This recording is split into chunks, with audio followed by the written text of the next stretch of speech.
atmosphere inside ES Grider Stadium tonight is at a fever pitch because MGM knows that a win over their arch rival Baker gets them one step closer to claiming their third region crown in a row. But for the Hornets, victory tonight will end a 3-game losing streak to MGM and keep their hopes alive for a shot at the region title.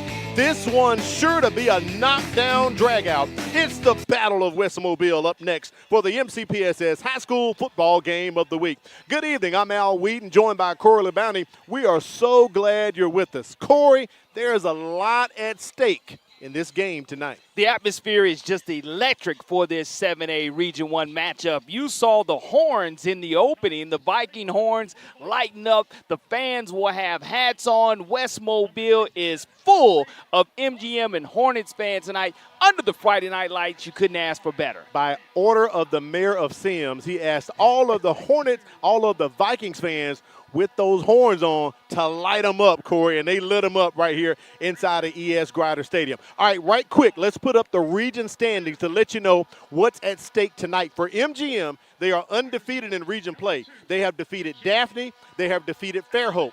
Right now, MGM, Daphne, Fairhope, and Baker, they're all in the playoffs, but there's no definite seeding.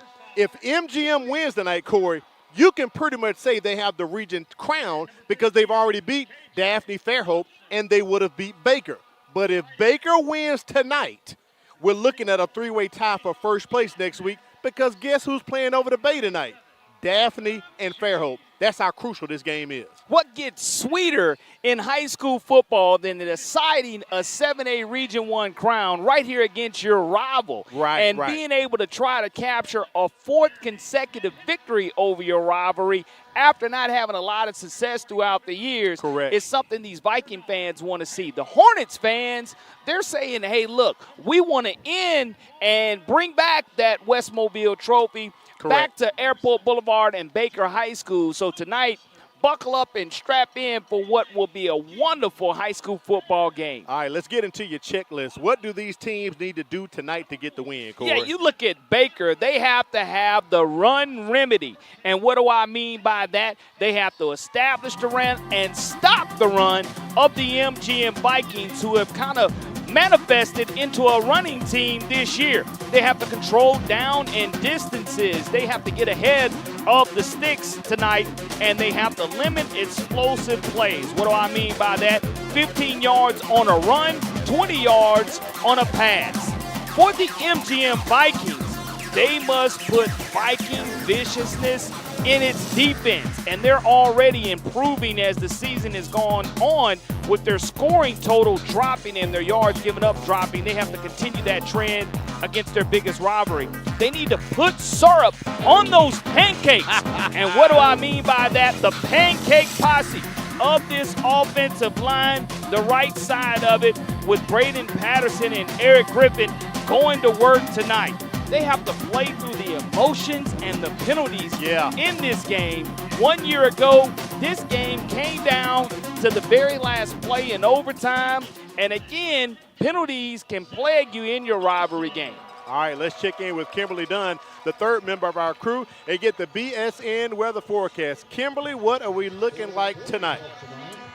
Well, guys, as we continue getting into October, the weather continues to feel amazing for our Friday night football broadcast. We'll be starting tonight with kickoff at 76 degrees, and it will gradually go down from there as we end the game around 71. Humidity is going to start at 74, and it's gradually going to go up tonight, reaching up to 89%. There's only a 2% chance of rain, and there's a very slight wind that's coming out of the south, so hopefully that will be able to keep our players cool tonight. The toughest thing these players are going to have to worry about tonight is controlling their emotions. This is a big rivalry game on top of a big region game, so they have to learn how to control it and see who comes out with the win. Thank you, Kimberly. We appreciate it. Let's check in right here. Gary Malden in the coin toss. White has won the toss. They will receive. All right, fellas, y'all shake hands. Have a good game. All right, Corey, there it is. Baker wins the toss. Coach Eric Scott wants the ball. So with that being said, who's going to have an impact on this ball game? Immediately on offense and defense for the Baker Hornets It's going to be defensive lineman and defensive end Ronald Reed. He comes in wreaking havoc, Al, on opposing defenses, has 7.5 sacks, 27 solo tackles from his defensive tackle position. This 6', 220-pound senior, we'll be calling his name a lot. And also for the Hornets, Jalen Speedy Wheeler. He's a senior running back for the Hornets. This young man has shown his versatility coming out of the backfield. He's capable of bursting with speed and receiving the football. For the MGM Vikings, their running game gets started with Cam Smith, a junior running back. He is 6'1", 215 pounds, has rushed for 842 yards, and already has 9 touchdowns. And then you look to the defense, Devin Petway. He is number 1 on the roster. He's a senior for this Viking squad and will get things done. He's just a flat-out thumper for the Vikings. So, again, with this robbery going down, Al, it's going to be you have to be able to calm your emotions and play through this electric atmosphere. Speaking of electricity, there are the fireworks going off. Get yourself ready. Headed your way as Baker and MGM will take a break and come back and bring you the kickoff. It is the Battle of West Mobile. You better get ready. Mobile County Public Schools' Signature Academy program is here to help those students who want to jumpstart their career right out of high school. With more than 100 specialized courses ranging from engineering, computer networking, nursing, welding, and more, we prepare students for college and career readiness. To learn more, log on to MCPSSS.com. Mobile County Public Schools' Signature Academy program, preparing students for life.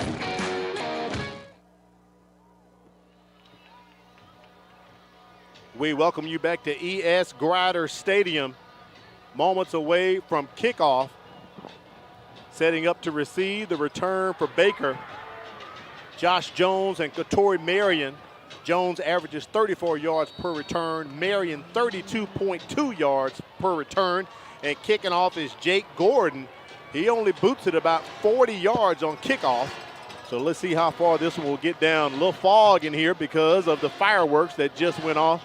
The city of Sims is ready as they host the Battle of West Mobile, and we are underway. Little sky kick right there. Take a look at this Baker offense heading out onto the field. Quarterback Tate Graham is thrown for more than 1,400 yards with 16 touchdowns and 6 interceptions. Behind him is leading rusher Jalen Speedy Wheeler, who has over 600 yards on the ground with 9 touchdowns. Graham will try and hit leading receiver Katori Marion through the air. Marion has nearly 500 yards and 5 scores. Up front, the Hornets return an inexperienced line with only 1 returning starter, right guard Easton McCurchie. The Hornets' offensive line averages 255 pounds. Baker is -2 in turnover margin. Speedy Wheeler gets the first carry, and he shows his speed bursting through. This young man is just so twitchy. That's why you have to go ahead and recognize where he is at all times, getting a push behind that big O-line. Baker already past the midfield stripe in plus territory at the 49 of MGM. As we just talked about, Wheeler has over 600 yards on the ground, has 9 touchdowns on the ground, 3 receiving touchdowns, and Corey, he averages 7.8 yards a rush, and you can see why with that first down pickup he just did for the Hornets. Offensive coordinator Austin Barber gets things cooking early. Back to Speedy Wheeler they go, turns the edge. Just past the 45 up to the 44. Picks up some more yards for the Hornets. And you mentioned this Baker offense averaging 37.4 points per game. Alex Page and the Vikings defense giving up 13.4 points per game and have continued to improve as the season has gone along. These teams are pretty much very evenly matched with their scoring averages and defensive averages as well. And I believe we may have a timeout, officials timeout. We have a injured player on the Baker sideline. One of the, I don't know if that's one of the guards or tackles. Looks like Isaac Rogers, number 60, still down on his knees. Yeah, Yeah, sometimes your adrenaline gets you to where you do have to take a seat. Correction on that, Corey. He was guard, but he's playing center tonight. Coach Scott made a switch. McCurchie is normally the center, but Rogers still sitting down right there at the 50-yard line. Quite interesting. I believe that was our, second play from scrimmage.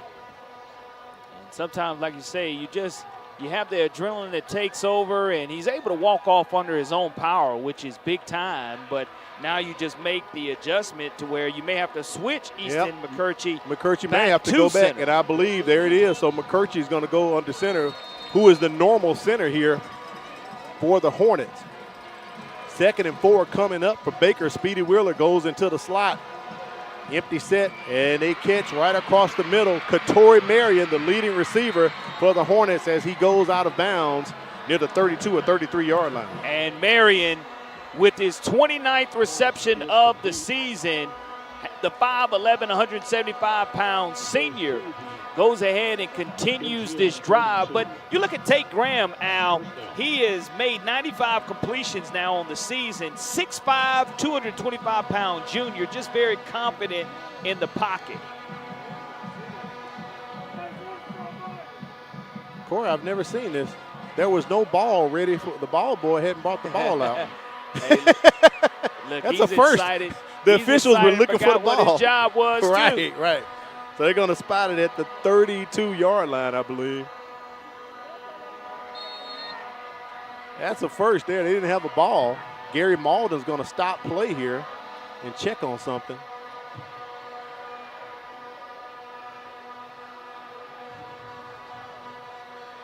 And if I didn't know we were at E.S. Grider Stadium for a football game, I thought we might be at a soccer match with the, what do they call it, the Zula Zoos? Or you hear them. Yeah, man. Non-stop. I wonder if that's what Gary Malden is talking to the crew about. But they are non-stop, Corey. We heard them in the pregame. Game clock was reset to 10:20. Okay, so the game clock has to be reset to 10:20. That was the issue. All right, 1st and 10 here for the Hornets. Marion goes into motion, spins back around, takes the handoff. Hornets trying to get a bit exotic, picks up about 2 or 3 on the carry. Big stop by Caleb Morris, the young man who was a Mississippi State verbal from his no guard position. 6'4", 255-pound senior with that stop on the play. And, you know, you talk about being able to have positive yards. Just the first time tonight that they haven't gotten over 3 or 4 yards on one play. 1 yard pickup right there by Marion. Isaac Rogers back in the ball game at center, so McCurchie slides over to right guard as Speedy Wheeler goes into motion and lines up. 4 receivers to the top for the Hornets as they set up the tunnel screen. Get it completed to Christian White. And boy, MGM all on top of him with the tackle at the 30-yard line. Great pursuit from the secondary coming up and making an outstanding tackle. It's a tag team effort there by Carson Hedrick. And Carson Hedrick is able to go ahead and come away with only a 1 yard gain on that play, Al. Line to gain is the 22 of MGM. Empty set here for Graham, the 6'5" quarterback. Catches Katori Marion inside the flat there. He's going to be stopped just outside the 25, and that's a fumble on the ground. We could possibly have our first turnover of the ball game. And MGM has it as Marion coughs it up. And when you have a live football, you look at how many black jerseys swarmed around the football. You'll see 6 black jerseys, and you must take care of it. And the can opener drill's in full effect. You saw the black beanbag come out, and that is a huge turnover for MGM, thwarting a great opening drive by Baker. MGM with the ball at their own 27-yard line. Quarterback Jeremy Menhinnet leads the Vikings.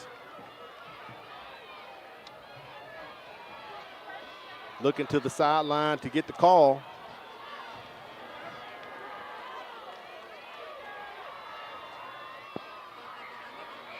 Menhinnet back to pass, going for the early kill shot. Pass incomplete, trying to get hooked up with Jakenyon Allen one of the leading receivers for the Vikings, incomplete. There is no flag.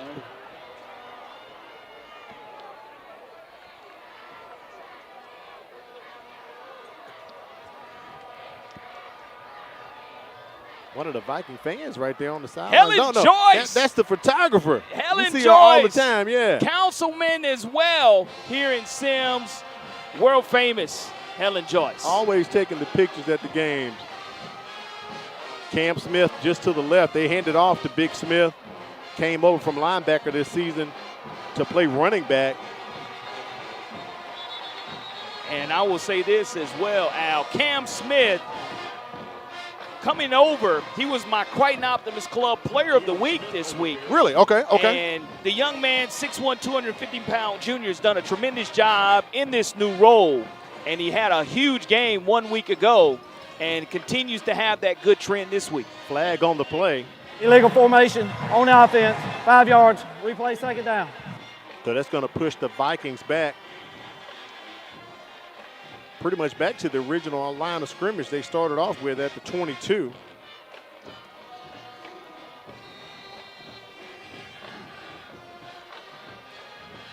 Can't ask for a better night for football, especially here for the Battle of West Mobile out in Sims.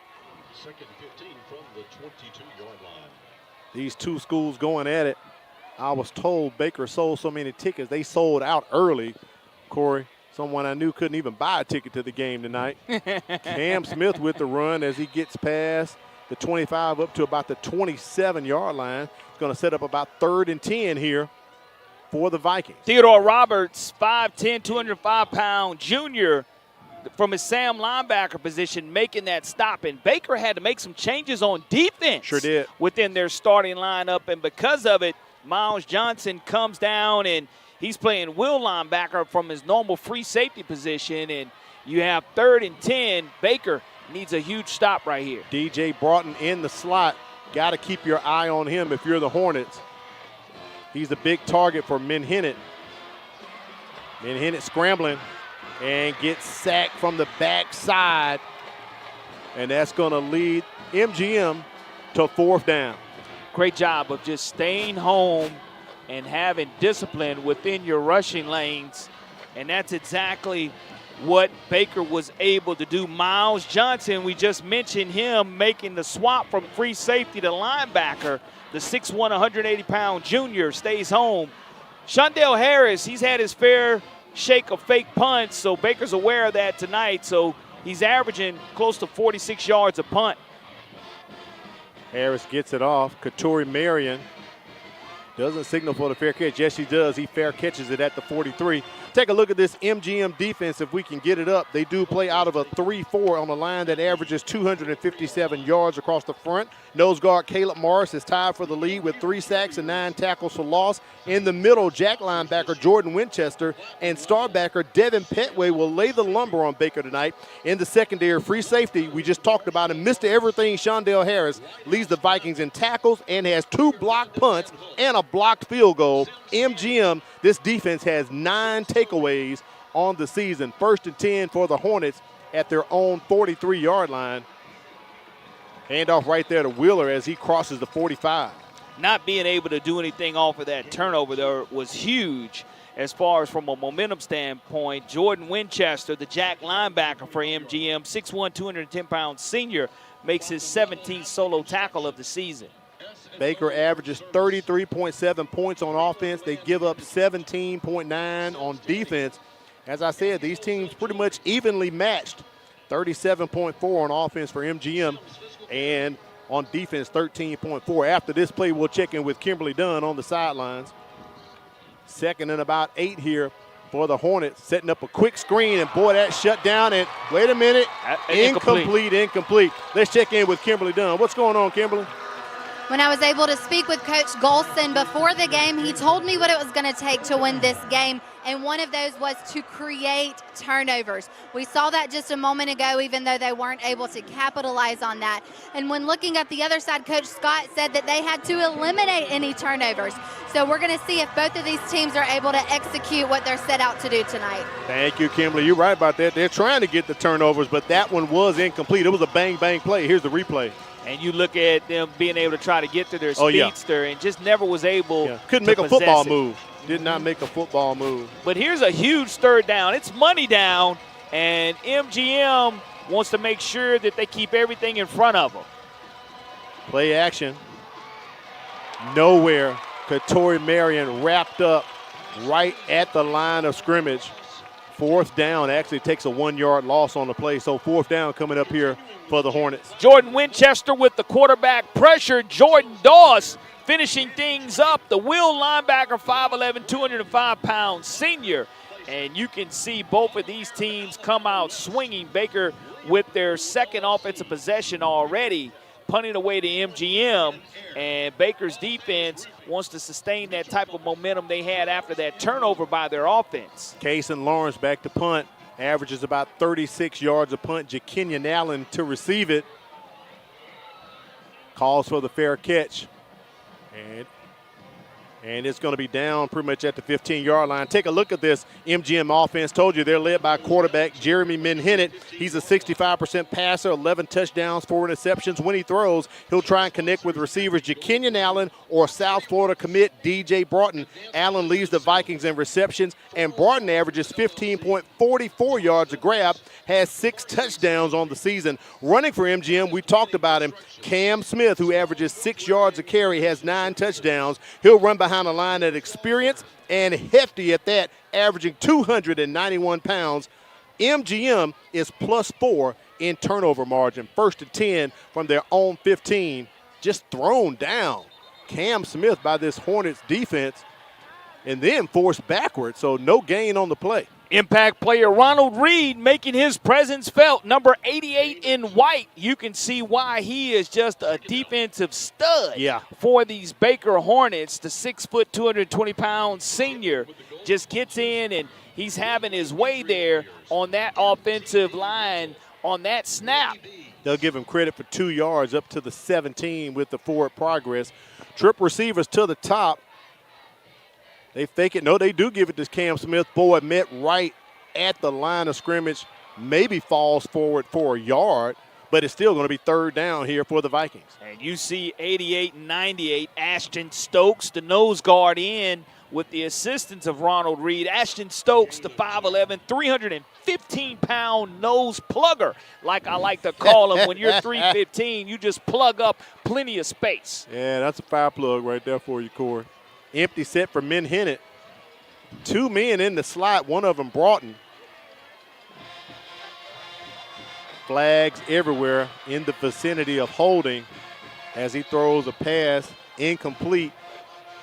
But the flag's probably going to be against MGM. Yeah, right there being called right in front of the official. Easy call for them to make. And again, Eric Griffin, number 77, and Braden Patterson, quite an optimist club, offensive lineman of the week as well. Awesome. Great job for Braden right there. He's in the Capital League with my son. During the play, holding on the offense.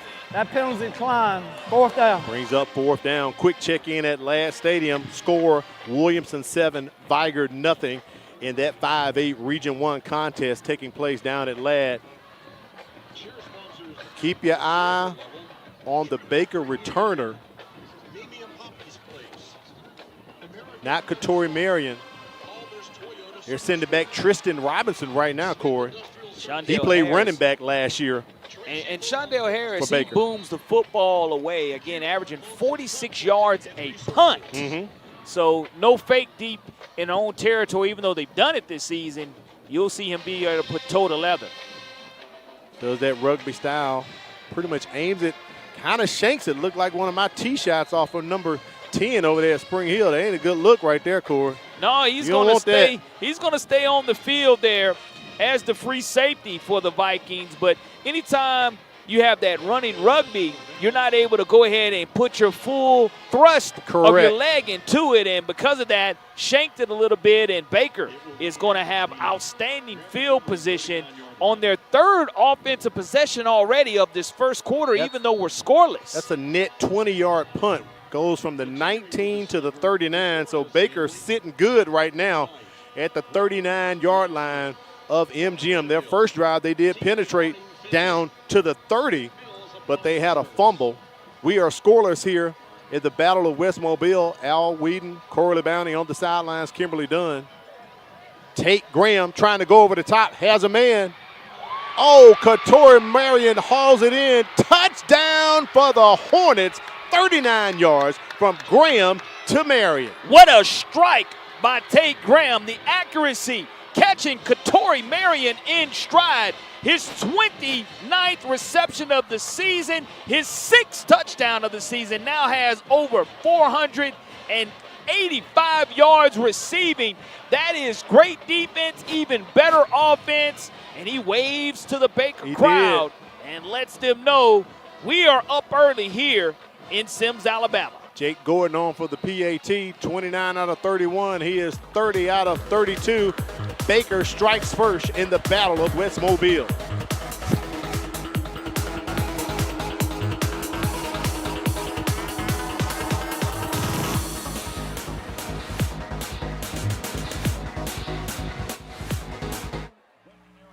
Looking for unforgettable food and flawless service for your next event? Woodyard Catering is Mobile's top choice for personal chefs and customized catering. From weddings and baby showers to funerals and private dinners, we bring delicious, handcrafted dishes made with the freshest ingredients. Reliable, friendly, full of flavor. Whatever the occasion, we serve it with care. Call Woodyard Catering today, because every event deserves a taste of excellence.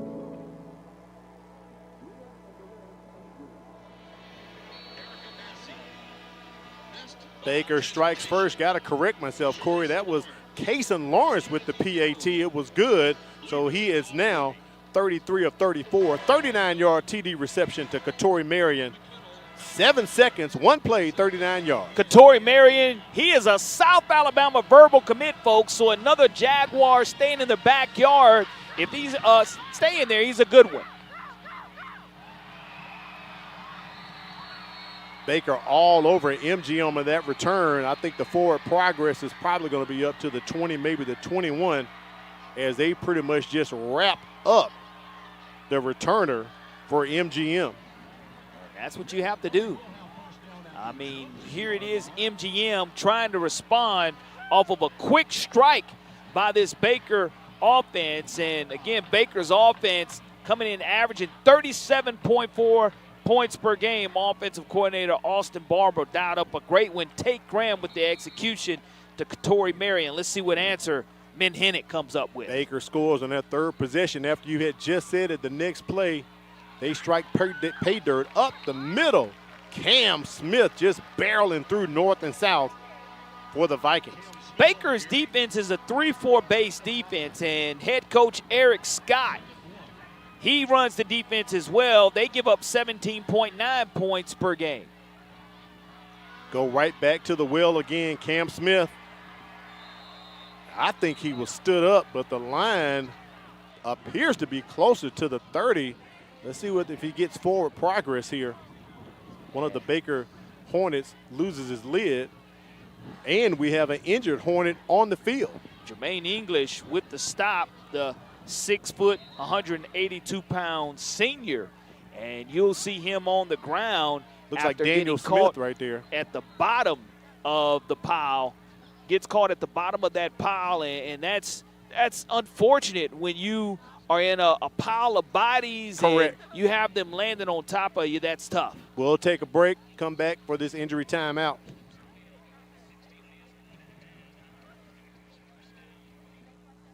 Did you know that missing 2 days of school per month has a negative effect on student achievement? And that chronic absenteeism is negatively impacting 1 out of every 10 Alabama students. Studies show students who are chronically absent are more likely to drop out of school. For every 1 day your child is absent from school, it takes 3 days for them to catch up. So if I am not sick, make sure I'm at school, because missing school means missing out. A teacher is one of the biggest investors in a community. They impact the lives of those we value the most. Teachers share knowledge which helps shape and mold our future leaders. Teachers show direction and help build a sense of purpose. Are you ready to make a change? For more information on teaching opportunities, teacher incentives, or to apply with the Mobile County Public Schools, Log on to www.mcpss.com.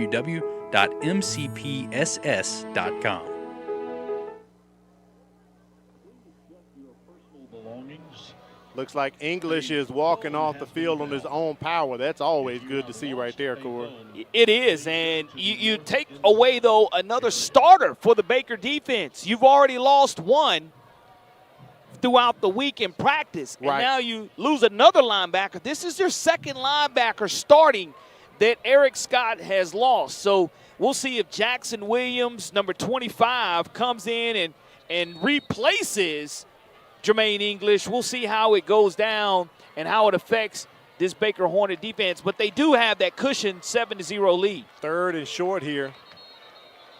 Flag on the play. It looked like Menhennet was trying to get Baker to jump. And it backfires. It's going to be a false start against MGM. Well, that's something that is not going to make offensive coordinator Andrew Reeves happy.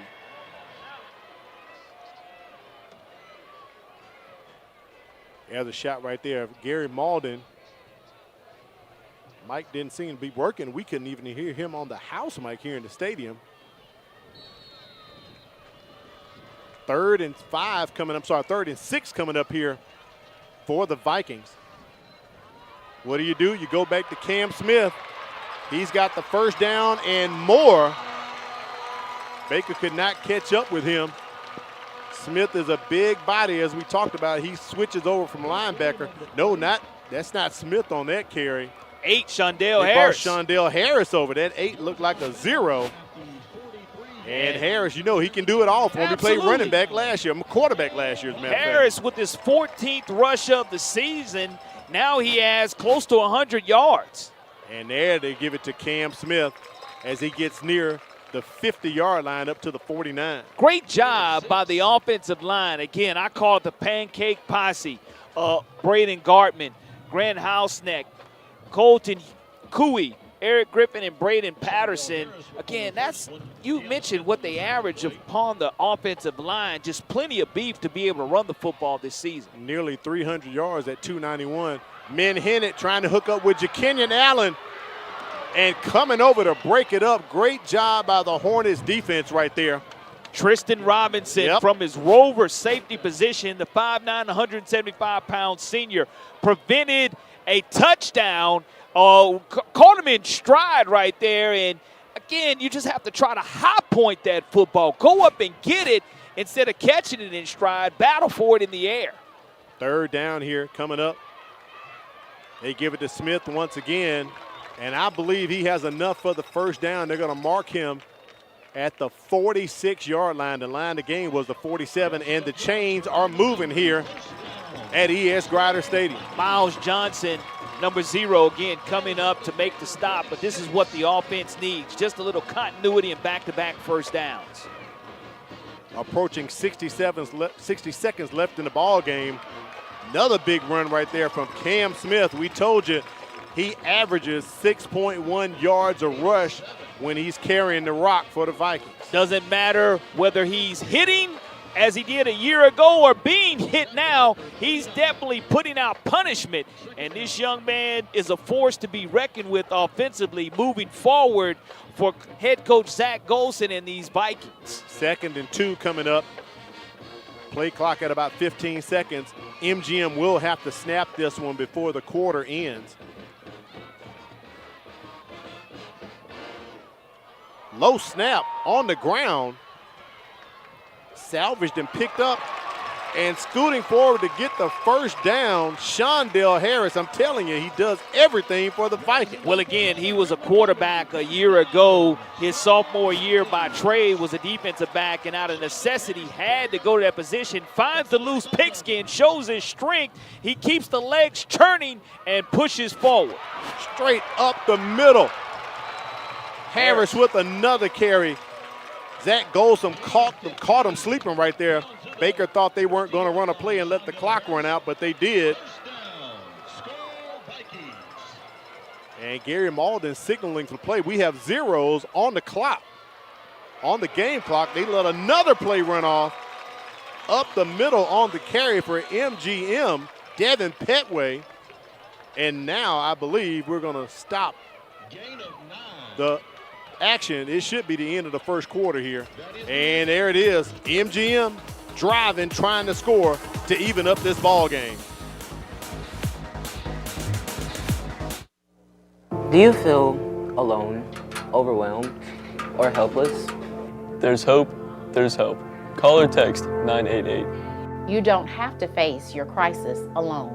If you need a safe space to talk with a trusted adult for support, reach out to your school counselor. Do you need help to make it through everyday struggles? Do you need someone to talk to? Call or text 988. Your social emotional wellness is worth it. Remember, there's hope, there's help.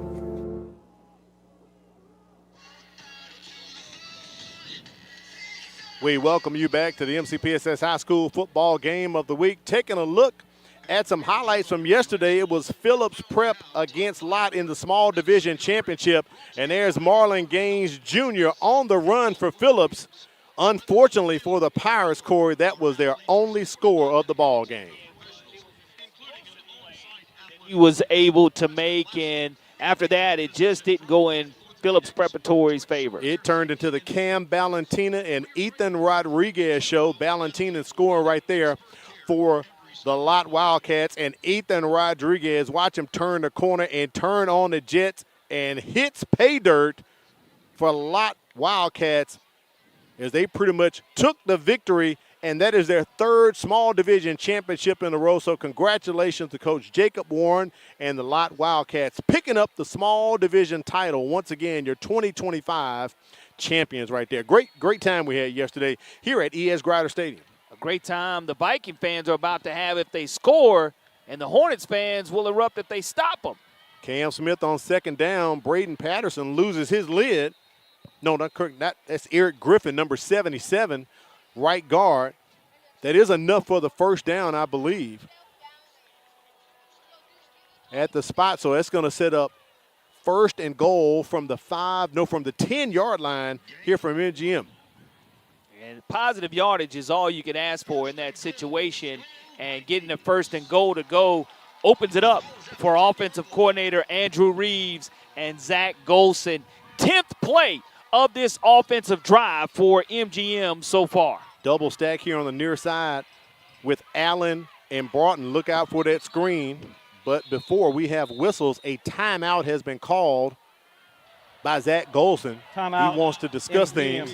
No, yeah, MGM calls their first timeout here at 11:55.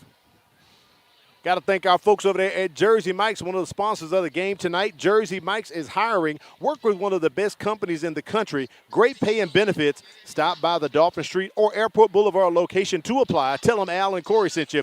Jersey Mike's, a sub above. Also, we got to thank BSN Sports with team apparel and equipment from baseball to volleyball and all sports in between. BSN Sports, the heart of the game. Visit them online at bsnsports.com. Well, inside the red zone area, you have great officials on top of this game tonight. Is our good friend Gary Malden comes in. Our Whitehead tonight. Jeff McGurley is evaluating officials tonight. He was rated the top official here in the state of Alabama as I emceed Officiate Alabama. Who, Malden was? No, his evaluator. Oh, his evaluator. Jeff McCurley, Wow. who is from Mobile. So we have just great officials. Malden is one of the top white hats as well and has an outstanding crew with him. That's cool right there, Corey. So we got some high cotton. We do. We're in high cotton we tonight, are tonight, man. absolutely. First and goal from the 10. Different formation here for the Vikings. They hand it off to Cam Smith. He barrels ahead for about 5 or 6. I think they're going to spot him at the 5-yard line. So second and goal from the 5 for MGM. Ronald Reed on the stop for the Hornets, and you can just see the push of the pancake posse up front, and Reed finding a way to get off of his block to make a tackle. Now they bring in Shondell Harris, and he is stuffed right at the line of scrimmage. No gain on the play. DJ Broughton and one of the backers getting into it. And Gary Malden steps in and say, no, we'll have none of that tonight. Jacorian Smith coming now in from his Mike linebacker position, 5'10", 185-pound sophomore, along with Ronald Reed, one of our impact players making a difference. But huge bowling up time for the Hornets on 3rd and goal, Al. 3rd and goal from the 5-yard line. We have reached standing room only capacity here on the home side for MGM. It's that many folks in the house tonight at ES Grider. And Shondell Harris wants to get on the board for him, but he is brought down, I believe, at the 2 from my vantage point, 2 yards short. And he is going to be tripped up right around the 1.5-yard line. Touchdown saving tackle made by Jacorian Smith. And here it is, Al, 4th and goal. We love rival games. Leave it all out on the line here and get that pancake posse push. We'll see if they put some syrup on it. Maybe a timeout being called to get reorganized to make sure you have the play you want. Ball is about 4 inches away from the 2-yard line. Direct snap coming up here to Shondell Harris. He's trying to pick a hole. And Harris gets in for a 2-yard score. The Vikings hit pay dirt, but wait a minute, Baker running out. There's a signal, Gary Malden. Nah, not a fumble. He got in. Braden Gartman and Grant Hausnick, Colton Cooey on that left side get a push just enough. And I'll tell you what, number 8 knows what to do with it out of the shotgun position because he played that the entire year last season for the Vikings, and he's been very active on this drive. That was some 13 or 14 plays that led to the first points. Now Jake Gordon on for the PAT, and he is officially 30 of 32. MGM ties it up. Here's Harris hitting pay dirt.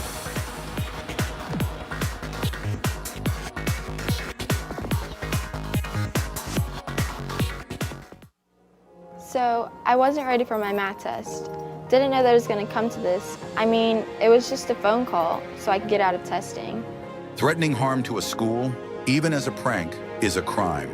Mobile County law enforcement treats school threats seriously, leading to investigations, arrests, and legal consequences. Think before you act. One moment of bad judgment can have lasting consequences. If you see something, say something. Speak up.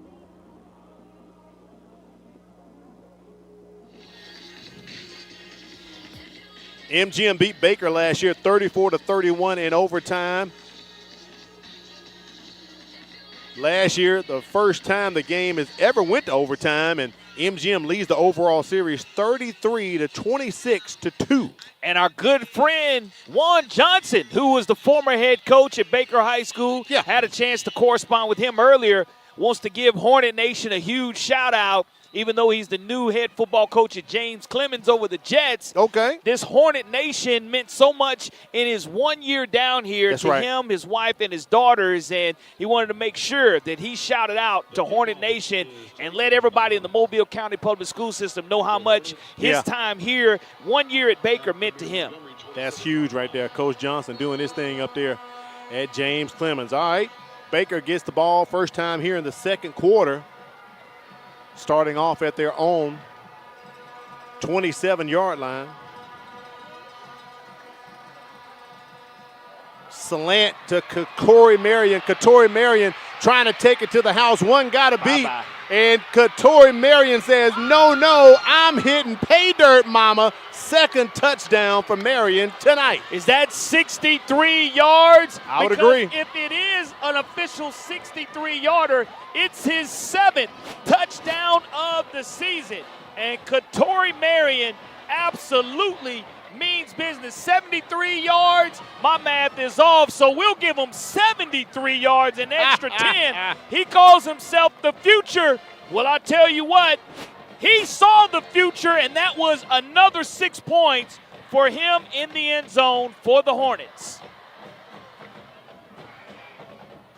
There's the extra point. It is up, and it is good by Kason Lawrence. All right, let's take a look now at the large division championship game highlights between Causey and Scarborough. Scarborough came in undefeated. Big run right there by Braylon Ward. They call him Kung Fu Panda. Well, Kung Fu Panda hit the scoreboard there. Boom, lighten them up. The Causey defense caused a fumble. That was a huge play yesterday, Corey. It really kind of turned the momentum. It really did.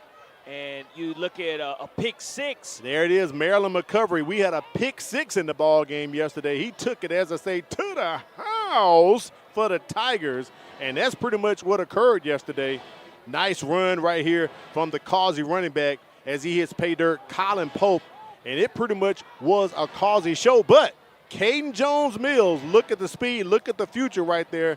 Headed your way to high school pretty soon. That was a nice run by Jones-Mills. Really was. Showed his burst and explosiveness, and because he got injured, they just weren't the same offensively. Yeah, it was too little, too late for the Scarborough Knights. And Ethan McCutcheon made his daddy smile and proud. Jason McCutcheon watching his son as pretty much Causey captures their second ever large division championship. Our buddy China Powell, she's a little disappointed tonight, athletic director. We said, China, we love China. We love you, China, we but still love her. It just wasn't a nice day yesterday. No, Corey. it wasn't. And Ethan McCutcheon again scoring his first touchdown of the season. Yeah. Couldn't be at a better time, man. That was a huge play on the kicking team by Katori Marion. Katori Marion, 3 receptions, 124 yards, and 2 touchdowns. That's a whole night worth of statistics, and this man has done it in 3 touches. And here's the thing, Corey. Baker has scored on one play both times. If you think about that. Both times they scored on one play. And Baker's offense, again, averaging 37.4. MGM defense only giving up 13.4, and have already given up 14 here in the first half. As I said, last year the score was 34-31, so we already have up 21 total points in this ball game. Kicking off once again, Kason Lawrence after that offsides penalty. Now kicks it from the 35, booms it back there.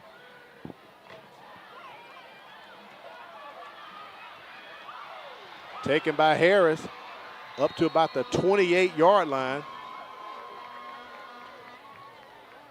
Decent field position here for the Vikings. Their second possession of the second quarter. 9:03 remaining here in the first half. Al Whedon, Corley Bounty on the sidelines. Kimberly Dunn will set it up for you again. This is the Battle of West Mobile, but more importantly for MGM, if they can get a win tonight, for all intents and purposes, they should be the Region 1 champ as they have already beaten Daphne. They have already beaten Fairhope, and if they beat Baker tonight, pretty much that should clinch it for them because all 4 of those teams have already clinched a playoff spot. We just don't know who is going to have what seed at this point. Absolutely. MGM trying to answer, and we'll have an offensive barrage of scoring here coming out. Jakenyon Allen, boy, he has speed, and look at Allen go, taking it to the house for the Vikings, and the Vikings sideline erupts. Just like that, his 40th reception of the season. I talk about the offensive outburst. That's what we're starting to see. Jakenyon Allen, you put rockets on this young man. He says anything Katori Marion can do, I can do as well. A 5'7", 155-pound junior makes his 4th touchdown reception. He turns a 5-yard throw into plus 65. You barely are able to touch him, and you can see him with the burst, folks, being able to get into the box, making the Viking faithful electric here in ES Grider Stadium. One play for Baker, they score. One play for MGM, they score. And we are tied at 14.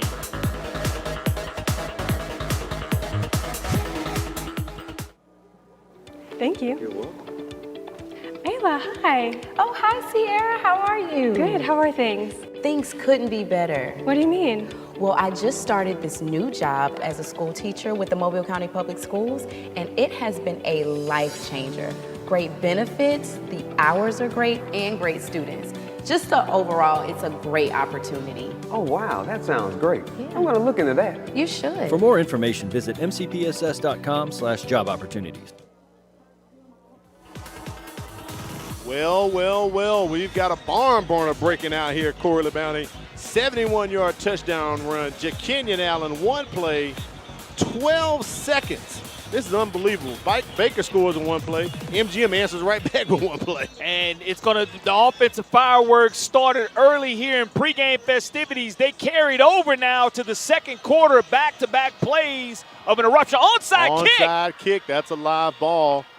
And Baker's going to benefit with some great field position. I think they're going to down him at the 48-yard line. So Zach Golson always taking chances, Corey. Not surprised there at all. Special teams-wise, he has faked punts, been successful. Looked like he was going to go ahead and kick this one deep. And the front line of the Hornets were aware. The Good Hands team was able to get on top of that and the front line. And we'll see here, what answer does this MGM defense have for the speed on the field of Katori Marion and number 0, Jalen Speedy Wheeler.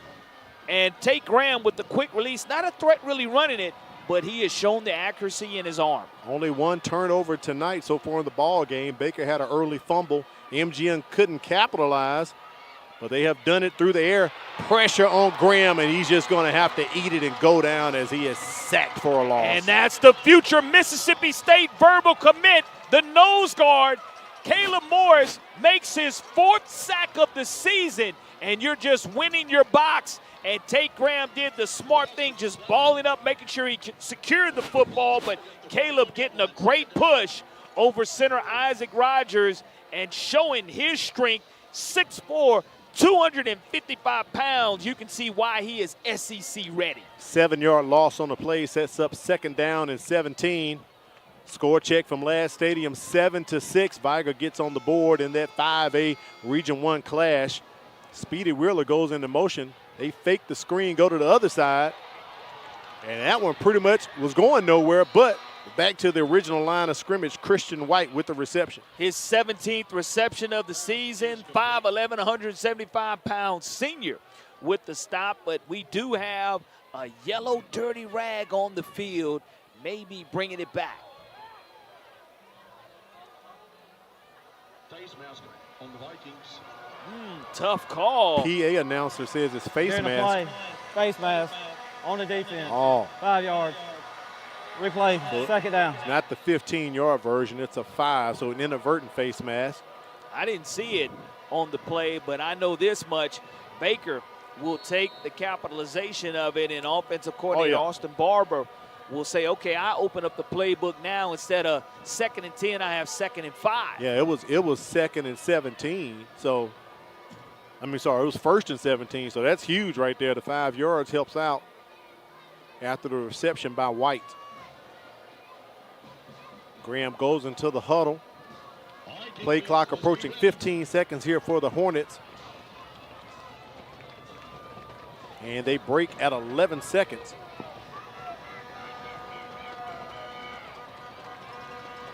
Hand off to Speedy Wheeler.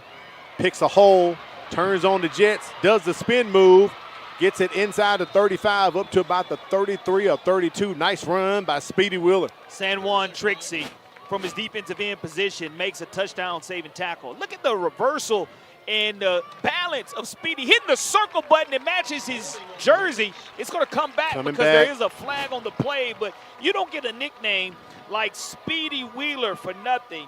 This young man burst onto the scene when he was healthy a year ago for Juan Johnson. During the play, holding on the offense, 10 yards, still 2nd down. That penalty negates a 16-yard gain by Wheeler, pushes Baker back to their own 46-yard line. So 2nd and about 12 coming up here for the Hornets.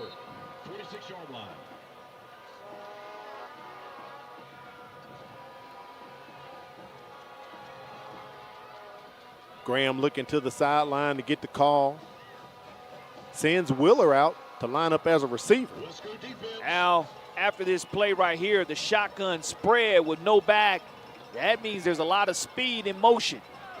And timeout called by Tate Graham just as the play clock was about to hit 0. Great timeout called there for sure.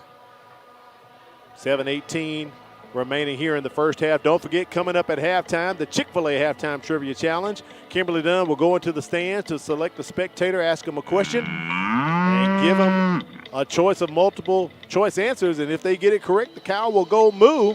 And tonight she'll have a lot of folks to pick from, Corley Bounty. It is standing room only, something I haven't seen here in a while for MGM, probably since the playoff game last year. But this home side, folks are standing on the concourse, all in the aisles. I'm not calling the fire marshal on anybody. I ain't going to snitch, Understood. but there's some folks out here Hey, tonight. that's what you want in a big-time rivalry game is you get a chance to look at the great crowd. And MGM all-time versus Baker, 33-26-2. So they have a winning record, and a lot of that is due to 3-0 Zach Golson trying to go to 4-0 against the school's biggest rivalry. A lot of folks here from Baker as well. Look at the Little Vikes right there. They performed earlier tonight, had a great presentation, the future of MGM. All right, here we go. Second and about 12 here. Wheeler in motion once again. They fake that, dump the screen down low, and boom, they're luring the boom on Cam Moody. That's what MGM is doing. Jordan Doss, will linebacker, number 10, with his hardest hit that he's had of the game. And you can look for him to turn to the sideline, and after this hit, made sure that the offensive player was not going any further, planted him right here on this artificial turf. 3rd and 8 coming up here for the Hornets. Ball sitting squarely on the head of the Vikings mascot at the 50-yard line at E.S. Grider Stadium. As my buddy says, it is money down here for the Hornets. Trip receivers to the near side. Graham going over the top, wide open, overthrows his receiver. He had Josh Jones. I don't know if Jones gave up on the route or if looking backwards threw him off, Corey. Yeah, I mean, he was open, and there's a wide flag open on the play. There's a flag. And because of it, you'll look at the officials, Gary Malden and his crew discussing it. But there's some big games going around here tonight, Al. LaFleur and Centinel battling for the 4th seed in 5A Region 1 That's right a big now. one, yeah. It's a play-in game, basically, Personal for the playoffs. foul, offsetting penalty, so that takes us to 4th down.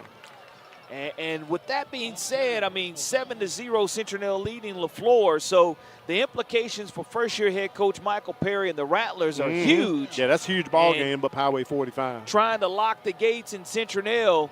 And, Corey, guess who LaFleur plays next week? Williamson. Williamson is on a bye the last week, so that game is huge for the Rattlers tonight and for the Wildcats. Back to punt. Kason Lawrence for Baker. Is that Marion punting the football away? No, Lawrence. Lawrence, fair catch signal by Shondell Harris, and they'll spot him at about the 14-yard line. And I will say this about being a specialist. Kason Lawrence, you mentioned him on the season, having only missed 1 extra point and averaging on his punts 36.1 yards per punt. But it's great to have a specialist that can be your punter, your kickoff guy, and your extra point kicker. Just being solid in special teams is huge. 1st and 10 here for the Vikings at their own 14. Handoff, Shondell Harris now playing some offense tonight. Sorry, Cam Smith on the run right there. But they have been platooning Harris as well. But you have to keep your emotions in check here if you're Baker. You talked about that on your checklist tonight, Corey. Yeah, I mean, it's very important. You know you're going to be watched tightly by all the officials. Personal foul against the Vikings, and you're at your 14-yard line. We're looking at, what, a half the distance to the goal penalty here, possibly. After the play, personal foul on the offense, half the distance, second down. That is not going to make Coach Golson happy. No, playing through your emotions and penalties. I mean, you just have to be disciplined. Now, you can make it up here because you do have the explosiveness to go vertical. DJ Broughton hasn't really been a factor yet, and we'll see him. Right. See if he's blanketed or what kind of routes he runs along the seam, whether it's vertical or sit down at the sticks and catch it. And we'll see here how they work themselves out of a hole. Pushes them back to the 8-yard line. Receiver fell down. You could see almost a pick six. Oh, my goodness gracious. For Baker, that would have been huge. Allen fell down. And when he did fall down, the defender was ready to go ahead.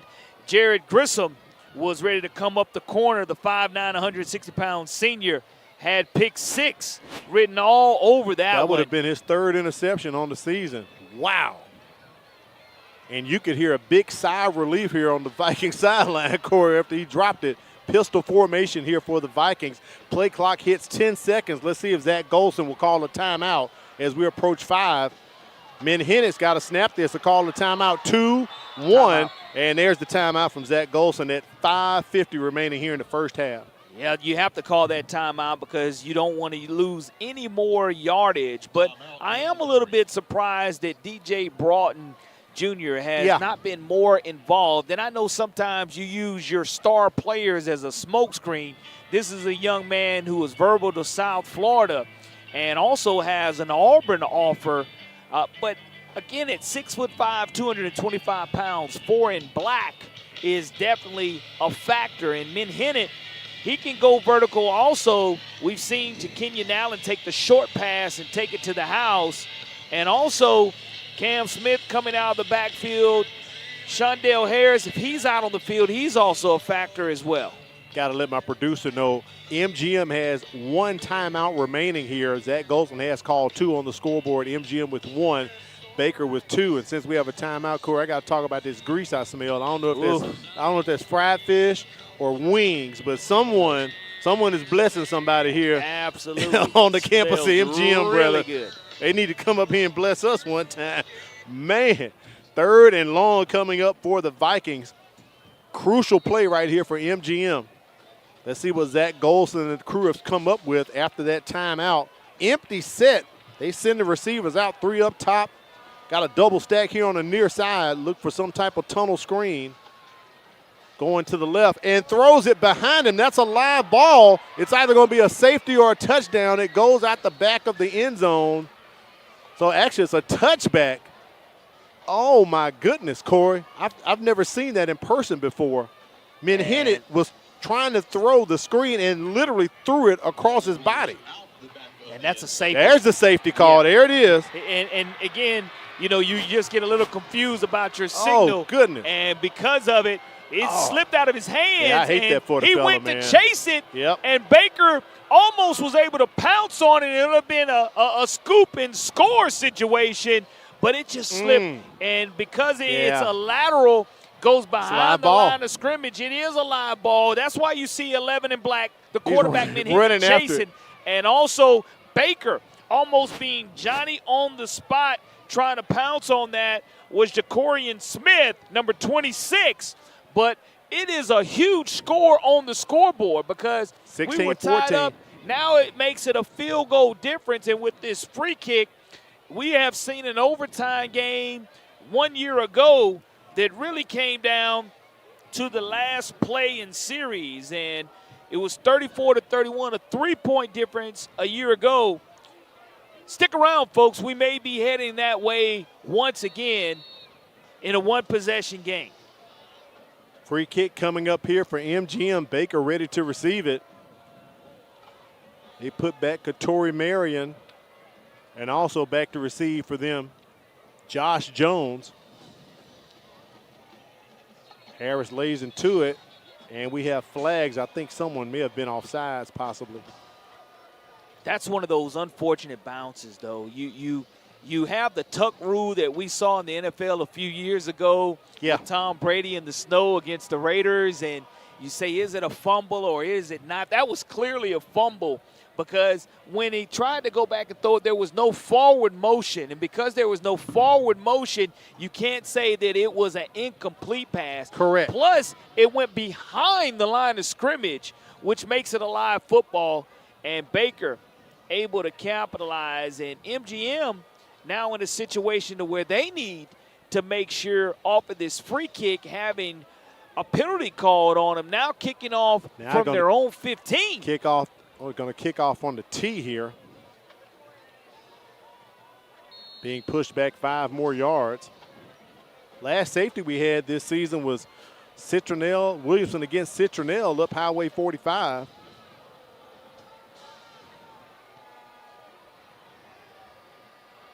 Josh Jones fields it at his own 40-yard line. Takes it inside the hash right up the middle. And once again, Baker in MGM territory on the plus side of the field. Chris Wiley, the defensive back making the stop. He's a senior on special teams, but not before a nice return on that free kick.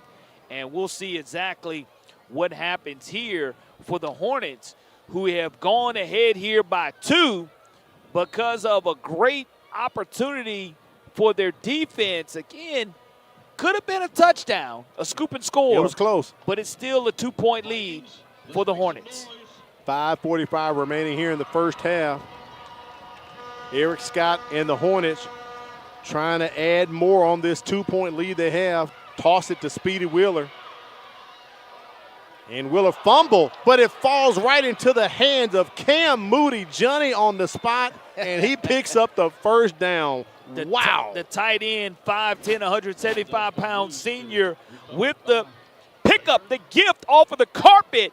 And again, he's like a vacuum cleaner, folks. The rip and strip right into his gut, almost like a handoff. Like he threw it to him, yeah, like he handed it off. Wow. But, I mean, the rip and strip is something we have to keep an eye on because it's the can opener drill. Every defensive coordinator teaches this, and it was a great job of executing, just not able to get the turnover. 11-yard pickup, trip receivers at the top. And who do they give it to on the slant? Katori Marion for his 3rd touchdown of the night.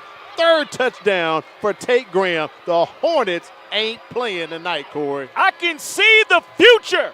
That's what he calls himself. The future of the Hornets is 6 more points on the board. A great read by Tate Graham, and he finds a streaking wide receiver, Katori, the future Marion, with 6 more points. The wide receiver having a game, folks. Marion getting it done again. He's a verbal to South Alabama. Lawrence with the extra point, and it is good at 5-on-1. Baker on top, 23-14.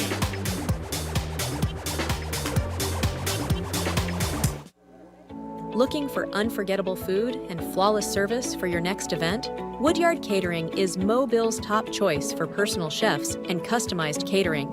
From weddings and baby showers to funerals and private dinners, we bring delicious, handcrafted dishes made with the freshest ingredients. Reliable, friendly, full of flavor. Whatever the occasion, we serve it with care. Call Woodyard Catering today, because every event deserves a taste of excellence.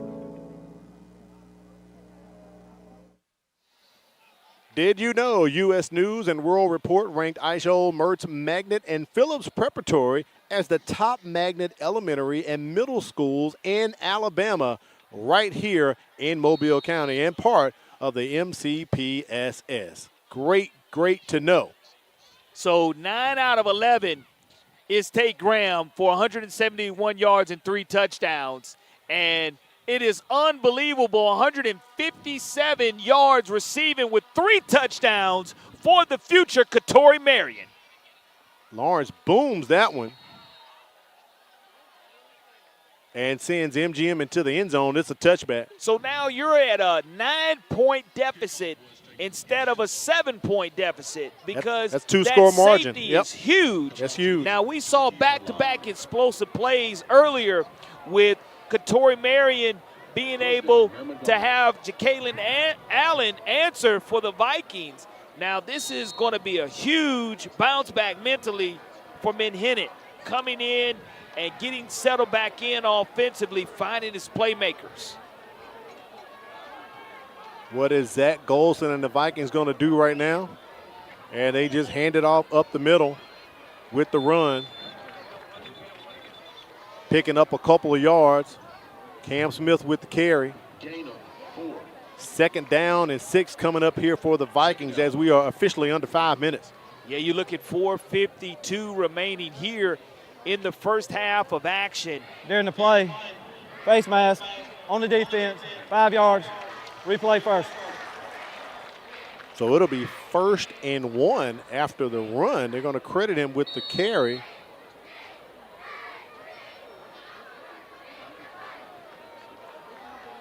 One yard to pick up a first down here for the Vikings. Back to Smith they go as he breaks the 30-yard line. Well, if that's what you want to see, positive yardage by Cam Smith, picking up a first down and moving the sticks for Zach Golson and his Vikings. And Al, with the clock ticking down here in the second quarter, you never like to say it's a must score, but I will say it as a coach. You know, I will say it as a commentator. It is a must score here for the Vikings. And it is because MGM will get the ball coming out of halftime. So you want to get the 2 for 1. If not a touchdown, you want to get at least 3 right here in a must situation because you're going to get the ball after halftime. You can try to score again. So you're right, Corey. They got to put some points on the board. And you think about Baker's defense led by head coach Eric Scott in his first year. That's right. As head coach, As head coach, spent 5 years, I think, as an assistant coach, and now in his first year as head coach, doing a tremendous job for this Baker Hornet program, continuing to lead the defense as the defensive coordinator. Ball at the 34-yard line, 2nd and about 8 here. On the run, they give it to Devin Petway. He picks up a couple, gets close to that first down marker, about an 8-yard run. They're going to be short 1 yard. Ball at the 41. And another 3rd down and money down. If Baker's able to come away or get pressure on Menhennet, we'll see what happens. So we've seen Petway, we've seen Harris, we've seen Cam Smith all play running back tonight. They go back to Petway. He picks his hole. He gets the first down and tumbles over one of the Hornets up to about the 48. Big time play as far as picking up another first down and getting your crowd behind you. 7-yard run by Devin Petway, and they send him to the sideline and bring back in Cam Smith. Hornets in all black tonight with the Carolina blue numbers. I told Zach Golson, man, that powder blue was looking great when we saw you guys a couple weeks ago against Gulf Shores. I like that Carolina blue uniform they had. Nice run right there by Cam Smith. Crosses the midfield stripe up to the 48 of Baker. 3rd down coming up here for MGM. Kind of grounding and pounding it as the clock continues to tick toward halftime. And that's what you want. I mean, if you have in a situation where you can continue to control the clock, control your timeouts, and continue to move the sticks, you're basically working your 2-minute offense. Low snap to Menhennet, but after that running, you got to throw one. Trying to hook up with Jakenyon Allen, and oh, it's sweet and pretty and complete. Flag on the play, might be some PI. I think it's defensive PI, Al. Yeah. He did a good job of high pointing that football, unlike earlier. Right. You go up and you get it. You don't wait on it. Watch him go vertical. A great pass by Menhennet, and he jumps and leaves his feet to make the catch. And we'll see if it's coming back or if it's going to be against Baker. Decline, first down, as we talked about it. Run, run, run, bam, hit you with the pass over the top. Jakenyon Allen heads to the sideline. During the play, holding on the defense. That penalty decline. First down. Allen's going to catch a breather right here, so it's going to be 1st and 10 inside the red zone at the 13-yard line of Baker. Now, again, I mentioned it's a must answer. You want to hear the Viking faithful standing room only erupt. They score 6 here, and they'll get a little momentum going if they can come away with 6. Shondell Harris, Cam Smith in the backfield. They give it to Harris. Up the middle, he goes right through the B gap. Touchdown, 13 yards. Shondell Harris in the end zone. Going downhill, getting the push by the Pancake Posse. And they see Syrup Shondell get on the board. Quick, explosive drive right there on that series. That was a must-score opportunity coming up here now. You have scored, you've done your job, you've got your crowd back behind you, and we'll see here if they're able to get a stop before the half as well. 23 to 23-point difference. The kick is up, and they get the point back, so Baker up by 2, 23 to 21. Harris going downhill, getting his 3rd rushing touchdown of the season. MGM back in it. I'm Keith Blackwood, your Mobile County District Attorney. I want to remind you about the truancy laws. 5 unexcused absences requires you to attend the early warning truancy program.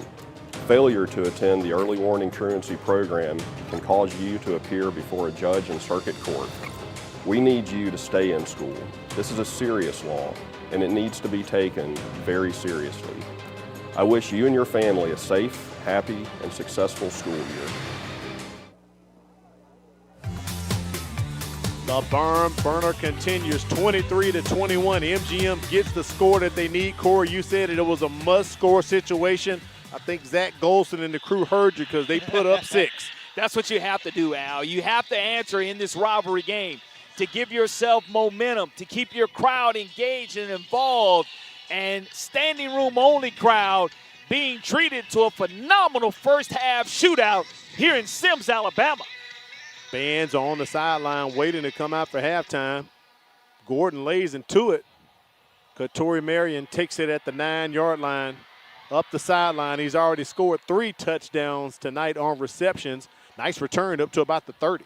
Now, it's going to be imperative here. I think you mentioned MGM has 1 timeout remaining. Correct. So Baker wants to make sure they value this football. You don't want to have a turnover right here before the half. And MGM, if they're able to get a quick stop, if I'm Baker and offensive coordinator Austin Barber, I'm run here, making MGM use a timeout because you mentioned MGM getting the ball in the second half. That's right. 1:42 remaining here in the first half.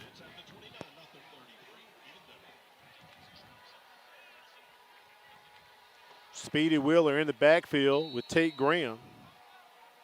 They were at the 33 and pushed it back to the 29. That seems more correct. They give it to Speedy Wheeler for Baker. You want him to stay in bounds and let the clock run. And he takes a loss of about 1 or 2 on the play, brings up 2nd and 12. Devin Petway, star linebacker, Jackson State verbal commit, 6'2", 210-pound senior, number 1 in black, going down the line on the short side of the field, making a great stop. Ball's at the 28, 1-yard loss on the run right there by Wheeler. Baker passing, and Baker getting sacked. Flag comes in. That's probably going to be a hold. It's in the area holding, but the way Tate Graham twisted his body, don't know if they got the face mask or the offensive linemen were holding Gary Malden right there on the call. And this is playing right into the handbook of Zach Golson and the Vikings. During the play, holding on the offense. That penalty decline, 3rd down. And see, with that 1 timeout remaining now, that's where you call this timeout to stop the clock and force them to punt the ball away, because we've seen explosive offenses by both Baker and MGM, and I'm surprised they did not run the football there. Yeah, I'm in surprised. Consecutive downs to run the clock out. Don't forget the Chick-fil-A Halftime Trivia Challenge coming up at halftime. Kimberly Dunn will try to get a winner as she goes into the stands and selects a spectator here and ask them a trivia question. So stick around for that. Chick-fil-A Halftime Trivia Challenge. Plus, we'll feature the bands for MGM and Baker as well. 1:04, 64 seconds remaining here in the first half. Corey, I'm with you. I'm surprised Baker attempted a pass there. You got to run it to make them use the timeout. Now you get a penalty, pushes you back. They use the timeout to their advantage. It is 3rd and long here. Pretty much a passing situation for Baker. And you're in a situation now to where you have to run the football and run as much time off this clock as possible and hope that you don't have a special teams faux pas. Ball on the 21-yard line. Look for them to possibly go to Katori Marion. He's been hot tonight. Pass incomplete. The dropsies by Christian White. You got to make that catch right there and stay in bounds. No timeouts for MGM. Would use more time off the clock. That's one that you have to have. Got to have it. As far as a catch, because you get a first down if you catch that one. And frustrated in himself, not looking that football into his body. Didn't hear footsteps because the footsteps were maybe 3 or 4 feet away. But it does bring up 4th down. And I will say this, folks. MGM has shown their explosiveness and their ability to get on the board quickly. You didn't want to put this much time on the board. There's always 2-minute offense that can be run. Kenyon Allen standing at his own 48-yard line. Kason Lawrence puts his foot into this one. And it's going to stop right there at the 48 where it will be downed. And MGM, no timeouts, but a flag on the play at on the 20-yard line back here on the Baker side of the field. Gary Malden and his crew doing a great job tonight. Personal foul called against MGM. Post-possession, maybe. I don't think it was. I don't know. We'll see. I think it's post-possession. During the play, personal foul, roughing the snapper, 15 yards, automatic first down. Automatic first down. That's a tough one. That's a tough mental error right there. Let's go back and look at that. If we're able to cue that one up and bring that one back, because, again, right on the snapper, you don't see that call often there, but it is very costly. And Zach Golson on the numbers wanting an explanation. Yeah, he wants an explanation. And he doesn't have a timeout to burn either, so he's got to get the best explanation he can. I don't know if Charles can pull one up, a good wide shot if we can get it. Here you go.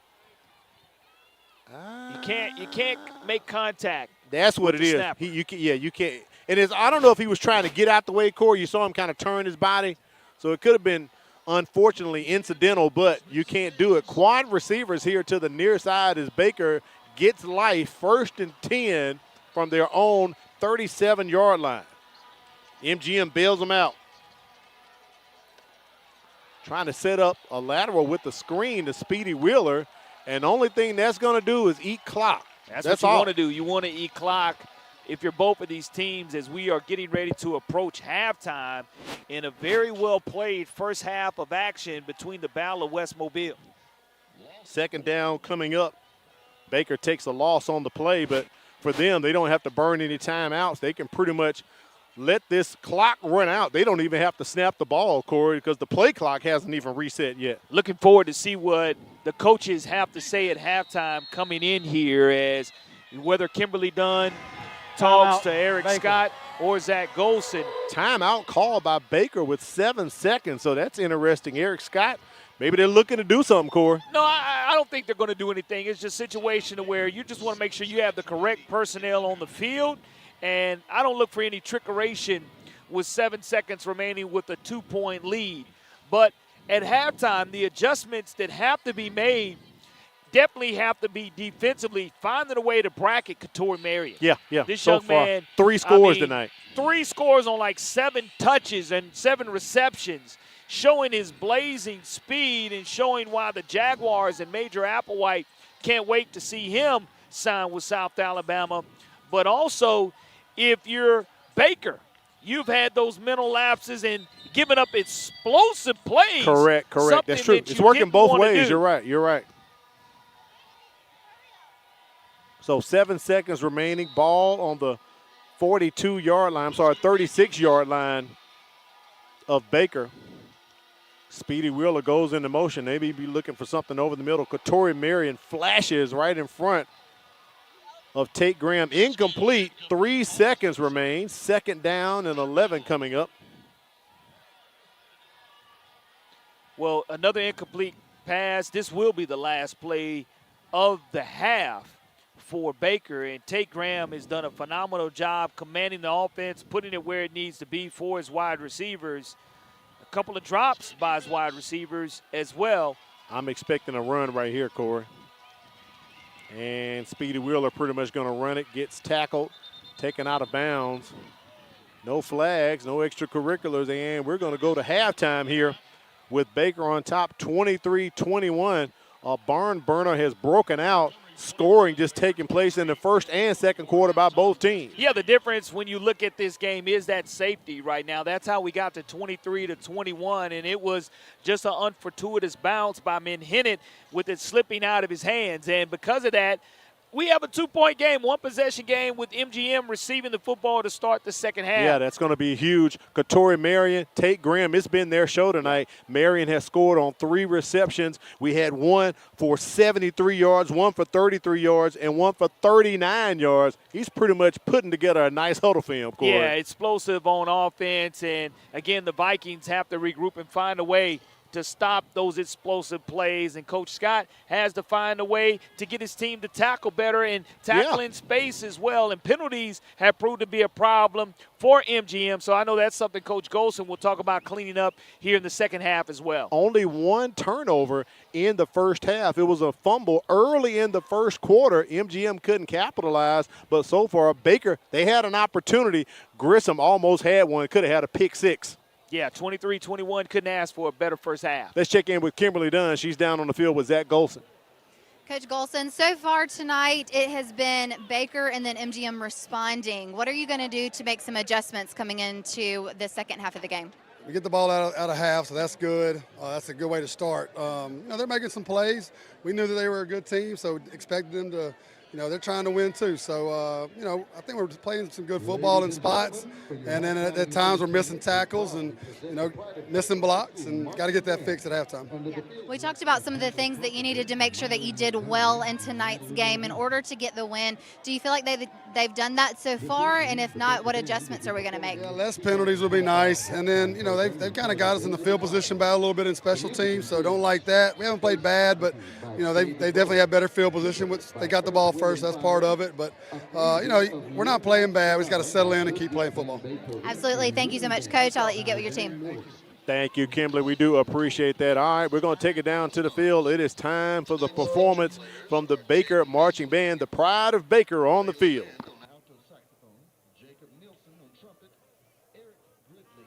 Alto saxophone, Shannon Millette on tenor saxophone, Colby Hilton on trumpet, and Reese Thompson on snare drum.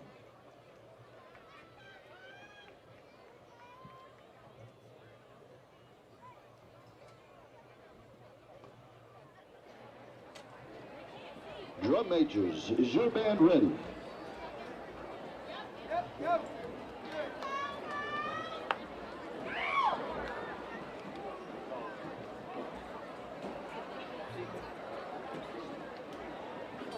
Ladies and gentlemen, the Pride of Baker High School Marching Band.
Earth is the only visible object other than the sun that can be seen, although some reports have seen planets. I myself did not see planets from the surface, but I suspect they might be visible.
Baker High School Band is directed by Mr. Sidney Dito, Mr. Greg Puckett, and Miss Cheyenne Higgs.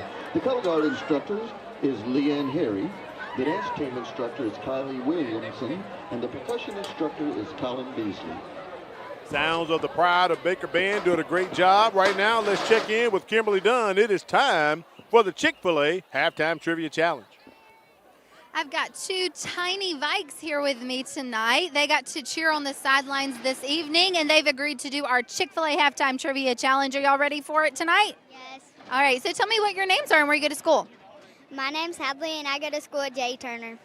My name's Aubrey, and I go to school at Wilmer Elementary. All right, are y'all ready for our question tonight? So if they get this question right, they will be the proud winners of some Chick-fil-A gift cards, as well as some of the goodies in our goodie bag. You want to pull out some of the things and see what's in there? We've got a water bottle. We all need that. What else we got in there? Some fans to help them cool off for some of the biggest fans. All right, are y'all ready for our Chick-fil-A question? All right, here we go. The names of all 50 U.S. states use 25 letters of the alphabet, but there is one letter that doesn't appear in any of them. Which letter is not represented in the names of the states, okay? Is it A, the letter Q, B, the letter X, C, the letter Z, or D, the letter J, okay? Which one do y'all think is the answer? Z, you think it's C, the letter Z? That is not correct. You want to know what state has a Z in it? Arizona. Oh, I thought you meant like starting with it. No, it doesn't have to start with. So this letter isn't anywhere in the name, okay? So it's either going to be now Q, X, or J. All right, what's your guess? Q. Q. All right, you're going to go with Q? There you go. That's the correct answer. Congratulations, girls. You now get some Chick-fil-A gift cards in our prize pack. And let's look at the camera and wave everybody and say, go Vikes. Go Vikes. Great job, girls. Great job, great job. Let's take it down to the field and listen at the MGM Marching Vikings Band. And staff, Sarah Pruitt, Clara Neese, Hannah Nehart, Lauren Peacock, Christina Montgomery, and Jason Warren. Taking the spotlight as soloists this evening, Liam Teat, Morgan Turner, and Chloe Sessions. And standing tall at the podium, the Viking Band drum majors, Hallie Roberts and Brooke Cote. Drum majors, is the band ready? Go Vikes!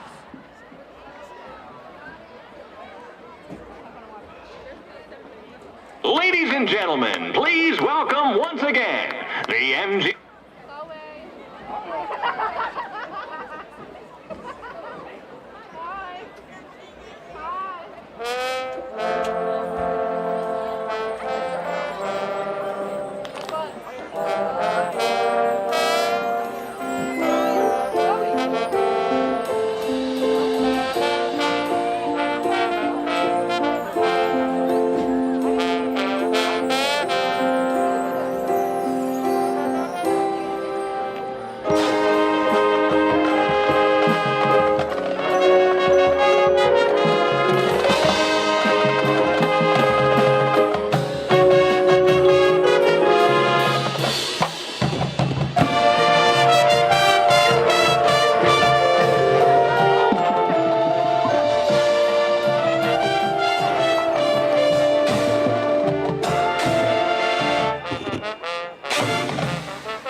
marching Vikings band. We're going to take a break and come back, give you standings. Also, we'll revisit Corey's checklist, and we'll give you first half stats. You're watching the MCPSS High School Football Game of the Week.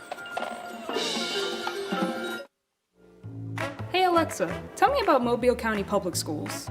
With 53,000 students in 90 schools, Mobile County Public Schools equips and empowers college and career-ready graduates. Several MCPSS schools are ranked among Alabama's top 10. Yearly, graduating students earned about $110 million in college scholarships and 10,000 career credentials. MCPSS is learning today, leading tomorrow. Does that answer your question?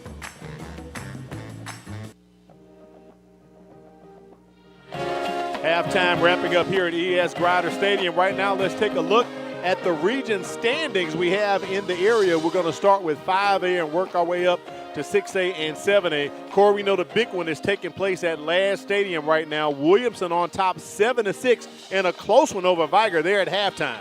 7-6 that score, and a nice crowd just like we have out here in West Mobile. But 5A Region 1 really heating up as they're coming down the last stretch here the next couple of weeks. Last we saw, Citronelle was on top of the floor 10-0. UMS Wright is playing Faith Academy tonight. That LaFleur-Citronelle ball game is big. That controls pretty much who's going to be in third or fourth place right now in 5A Region 1. Play-in game, LaFleur and Citronelle, what more can you say? Let's take it up to 6A Region 1. Saraland handled their business last night. They picked up a homecoming win over Murphy, 55-0. So they're pretty much locked in. The big one here is next week. You got Saraland and Theodore, but Theodore's playing Gulf Shores tonight, Corey, so you can't look past that ball game for the Bobcats, so that's huge. St. Paul's pretty much sitting right there in the middle. So you got some teams, St. Paul's, Gulf Shores, Spanish Fort, all in contention. Even McGill-Tulin still in contention. Theodore leading Gulf Shores tonight 20-0, and that's a big-time play. McGill and St. Paul's leading McGill or trailing 27-17. So a lot yet to play out here in 6A Region 1. Let's take it up to 7A Region 1. We started off the broadcast. Let me explain it to you. Mary Montgomery undefeated. If they win tonight, pretty much they're going to win the region title because they would have defeated Baker, Fairhope, and Daphne. All four teams have qualified for the playoffs.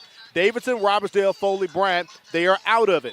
Daphne and Fairhope are playing right now tonight. So one of those teams, Corey, is going to leave with one loss, but the other will have two.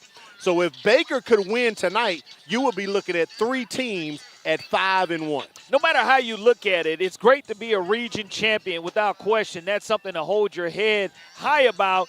And really, historically, 7A Region 1 has not done a great job in the playoffs in the postseason. Correct. MGM has really been the banner, making it to the semifinals a couple of years ago, and the other teams are just trying to play catch-up. So, again, they beat up on each other, jockeying for position, but we want to see other teams really thrive in the playoffs from our area. All right, let's revisit your checklist. Let's get that up and take a look to see if these teams have done what you projected they should be doing tonight. Baker had to have the run remedy. They needed to slow down and stop the running game of MGM, and they needed to be able to sustain their own run. They've been able to do both. Control down and distances. They've been ahead of the sticks for a majority of this contest and limit explosive plays. Baker has had explosive plays. MGM has that one explosive play by their wide receiver earlier, Allen, in the play. Yeah.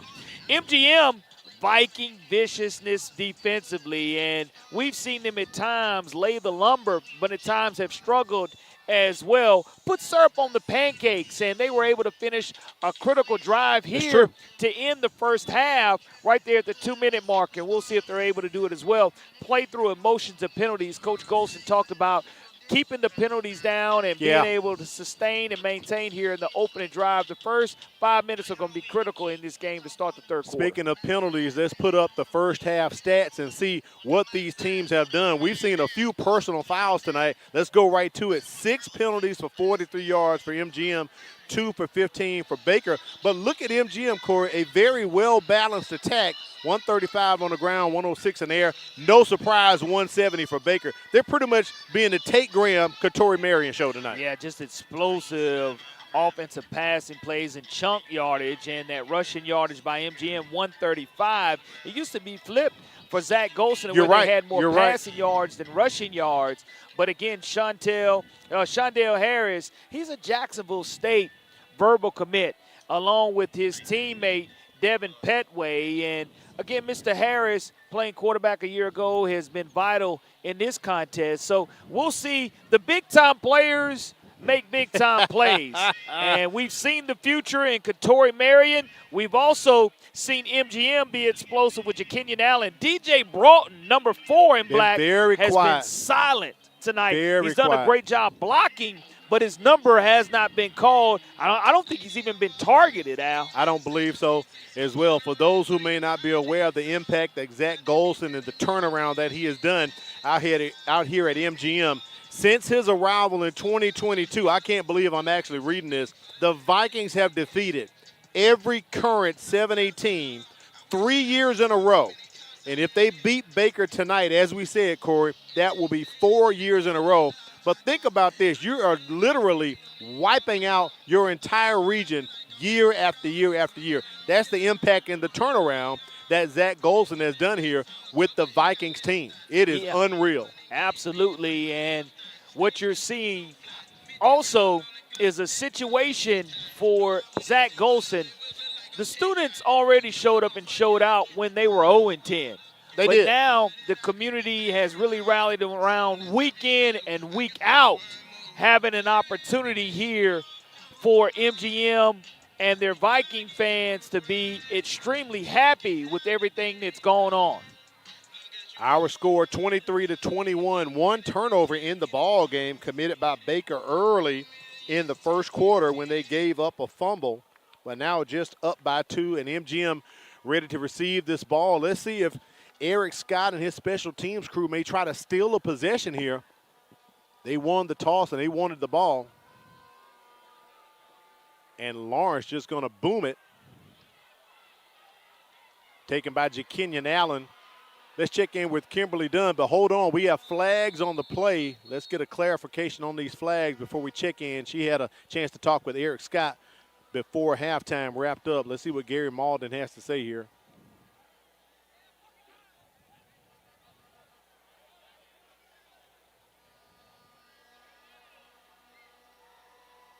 Malden and the crew doing a good job tonight officiating the ball game.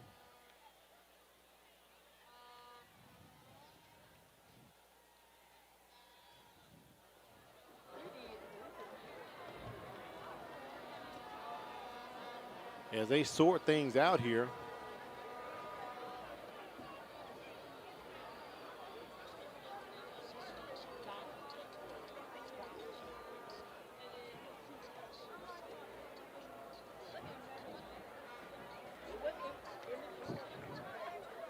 And penalty declined. All right, let's see if we can check in with that audio. Kimberly Dunn had a chance to talk with Eric Scott momentarily before halftime wrapped up. So far, you're ahead coming out of the half. How do you feel about the way your team's been performing so far? I'm very pleased with our performance so far. We know we got to come out and execute well in the second half. This team is going to come out and they get the ball first, so I know they're going to come out and try to get some momentum there. So we got to come out and play well here. Before the game, we talked about some of the things your team needed to do in order to execute, play clean football, maintain control of the ball, come out with fast tempo. Do you feel like they've done that so far tonight? Yeah, I feel like we did it for the most part. And this second half, we got to do the same thing, and then we got to be able to finish this game. Yeah, absolutely. All right, Coach, I'll let you get with your team. Thank you so much. Thank you. Coach Scott knows what's in front of him. You know he has Fairhope next week, but he's got to handle business tonight to still be in the hunt to possibly capture a region title, Corey. Without question, his Hornets team has stepped up defensively. Let's see if they're able to come away with the opening drive stop.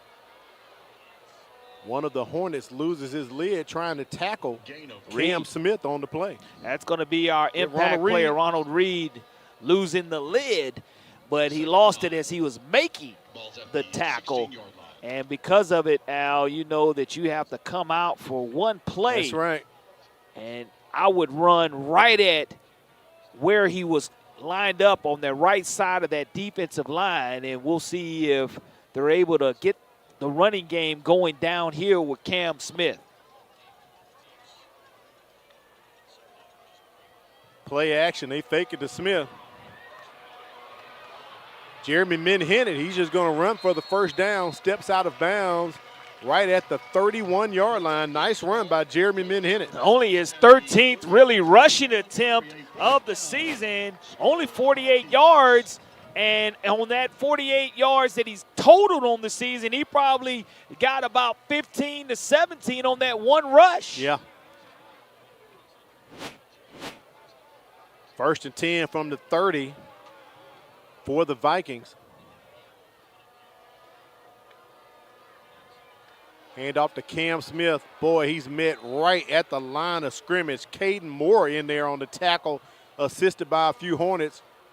No gain on the play. That's all you can ask for is Miles Johnson coming up and making the stop. Number 0 comes from his free safety position out of necessity because the starting will linebacker out in injury protocol. And Miles playing will backer tonight.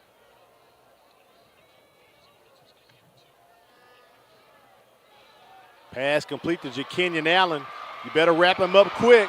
Breaking tackles. JaKenyon Allen into Baker territory.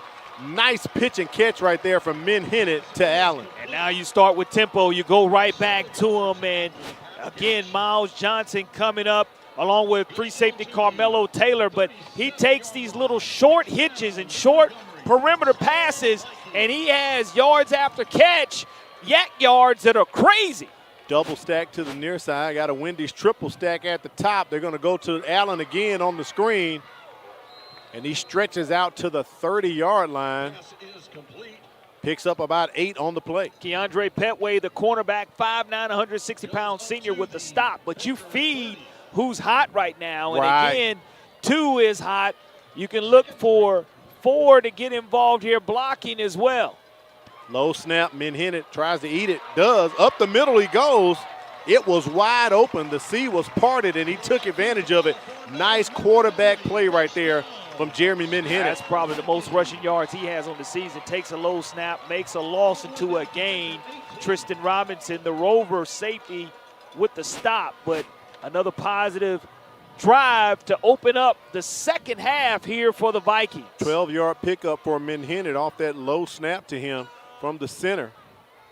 You talked about that syrup on the pancakes. This offensive line creating big holes here for the Vikings as we start the third quarter, down 2 points. The difference is that safety they gave up. Cam Smith up the middle, north and south, up to the 10-yard line. You see his explosiveness and how hard he hits the hole. And because of how hard he hits the hole, he's running downhill, trying to pick up another first down, just 1 yard short. Can pick up a first down without getting a touchdown. Gets to the 9-yard line, 9-yard carry by Smith. I think they're going to give the rock to him again. Back to Smith they go. Cuts inside. Ronald Reed back in the ball game, pretty much riding him down to the ground, but that's not enough. Flag on the play, Corey. Gives Reed a ride, and that is a situation there that it's going to be one of the first penalties on this drive. Coming back, false start. I'm sorry. Yeah, false start. Illegal formation on the offense, 5 yards, still second down. So actually illegal formation against the Vikings, and the Boo Birds come out, pushes them back to the 15-yard line. 2nd and 6. 2nd and 6 is what the PA guy says here at E.S. Grouder Memorial Stadium. Al Weed and Corley Bounty on the sidelines. Kimberly Dunn giving you the Battle of West Mobile and giving you some Shondell Harris right now as he's fighting and clawing and scratching to get inside the 15 for MGM. And that's what you have to do, just get that push. But again, the penalty being costly. And what you have to do here is you look at, normally in the situation, you get DJ Broughton involved. He's right in the slot in the seam. He's 6'4". It's got to be DJ Broughton time, Corey. I like the fact that you can call his number here if you would like, because you've got to double him. You can't afford to play him one-on-one. If you do, he's going to win that battle. Broughton in one slot, Breeze Brown in the other slot. Cam Smith to the right of Minhennett. Another low snap to the Vikings. Throws back, and who did he go to? DJ Broughton. That's going to be PI in the end zone. That's going to be PI. If it wasn't, that was a score. And I will say this, it's a no-brainer that you go to DJ Broughton when you're that deep in the red zone. And if it had been a clean snap, it would have been a good touchdown. And we'll have the official call right here coming up. But DJ Broughton Jr. finally had his number called at a great time for this offense led by Andrew Reeves, the offensive coordinator. Very opportune time to dial his number up right there. Here's the call from Gary Malden.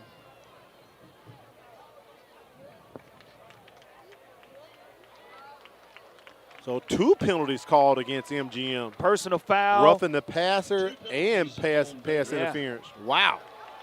Well, I will say this, you just made it a lot easier. During the play, pass interference on the defense, that penalty declined. Personal foul, roughing the passer on the defense, half the distance, automatic first down. So that's going to set up the Vikings, I believe, at the 7-yard line. They were at the 14. Here's a look at the replay. See if we can see the roughing the passer. Well, the pass is gone. I mean, Broughton would have easily walked in the end zone and caught that one for 6, but would have caught it on his back. 2 would have penalties. been Sports Center material. Here's your pass interference Ronald call Reed, against Reed. Yep. You just got to keep your hands off. Go 0. Agent 0 for 6 here for the Vikings. First and goal from the 7. They hear you. Early flag comes in, possibly holding, thrown by the back official there. Now it's turned into a flag fest here on the drive. And it installs a lot of momentum that comes Oh, the out of this infamous drive. holding, Corey. That's going to push him back. During the play, holding on the offense, 10 yards, replay first down. So that'll push them back to the 17. So it'll be first and goal from the 17-yard line for MGM. Well, it's a critical penalty that keeps you in a situation to where you still have on the far stick first and goal, on the far yard marker first and goal. Going to the corner, going to Broughton, and drops it, but flags. Looking to have another PI as Broughton saying, oh, yeah, I mean, they own me. You're in the tight red zone area They is what own we me. call that. And at 6'5", a phenomenal receiver, phenomenal basketball player as well. They call And holding. We've seen him play above the rim, and it's just a jump ball situation to where you get that penalty yardage right back. You see Menhinen Going for the fade throw the route jump there. ball. And During Broughton, the play, defensive holding on the defense, half the distance, still first down. that's Miles Johnson Yeah. coming up. He's normally a free safety, but he's 6'1", giving up 4 inches on 6'5". Hey, Corey, doing the best he can do. Doing The what he best can do. And depending on the formation here, again, you give it right back to Agent 0. Ball at the 9-yard line, so first and goal from the 9. Mary Montgomery eating clock. We're under 7 minutes here. Another low snap and trying to catch Broughton on the slant route. He says he got it. They saying it's incomplete. It hit the turf. Incomplete no matter how you look at it. That's what the officials saw. And, you know, Broughton, short yardage situation. Second we get the down. benefit of the replay. Officials saying second down. Let's see. It might have skipped. It's hard to tell there. The ball may I have think skipped. it possibly skipped, Corey. He tried to sell it, but It's at what the you're same supposed to time, do yeah, is to he tried receive. sell it, but as soon as he calls incomplete, the play is blown dead. Now, it doesn't help that the turf is black. He's got on black glove as well. So And it was a low snap. And a Keep an eye brown on that football, as yep. well. Cam Smith up the middle. Cam Smith scores. Touchdown for the Vikings. MGM has a bowling team, Al, but I tell you what, Cam Smith should get on it because he went bowling, He looked did. like a bowling ball, knocking over white pins, and those were white jerseys that he went barreling over in that short yardage situation. 0 for 6. Look at the big push, but folks, you get a low pad level, you continue to run through arm tackles, and he squiggles into the end zone for 6 points.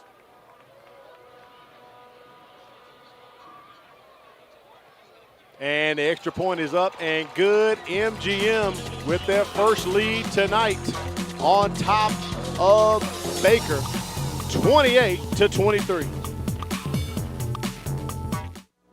At Genuine Bling, discover stunning fashion jewelry that turns heads for just $5. That's right, $5. From bold statement pieces to everyday sparkle, we've got the bling. So why wait? Treat yourself, your friends, or your entire wardrobe. Fashion fun for just $5. And don't miss the Bling Live. Join Charmaine Watson on Facebook, Sunday, Monday, Tuesday, and Thursday at 7 p.m. for exclusive pieces, styles tips, and surprise deals. Genuine Bling, where fashion only costs $5. We welcome you back to ES Grider Stadium. So technically, Corey, MGM didn't get the 2-for-1, but Baker really didn't do nothing when they got the ball toward the halftime. So I'm going to give them credit. They got the 2-for-1. They scored on the front side. They just scored on the back side. Zach Olsen talked to Kimberly Dunn about it, and because of what he said, hey, look, we're in a good situation. We just have to answer here coming out in the third quarter, and that's exactly what they did. Sky kick, and Baker's going to fair catch it. Got to thank our folks over at Jersey Mike's being on the team, helping sponsor the game tonight. Jersey Mike's is ready for all your game day and catering needs with subs by the box or by the bag. They can do it all. Tell them Al and Corey sent you and get the football discount on your order. Jersey Mike's, a sub above. Also, BSN Sports is on the group tonight with team apparel and equipment from basketball to cross country and all sports in between. BSN Sports, the heart of the game. Visit them online at bsnsports.com. And that discount at Jersey Mike's is for real, folks. If you want to do tailgating on Friday nights or Saturday or Sundays, tell them that Corey and Al sent you from MCPSS, and you will get the tailgating package special. Pass completed to Jones on the slant. They better bring him down. He gets to the 45, one play, and Baker's already in MGM territory. Cam Smith, after that touchdown drive, 23 carries, 89 yards, and 1 touchdown so far for him. And we saw the offensive answer each other's in the second quarter. We're seeing Baker's offense with their first possession, like you mentioned, now try to handle their business. A lot of missed tackles there, but a great job of making up after that drop earlier by coming in and taking care and dragging defenders there.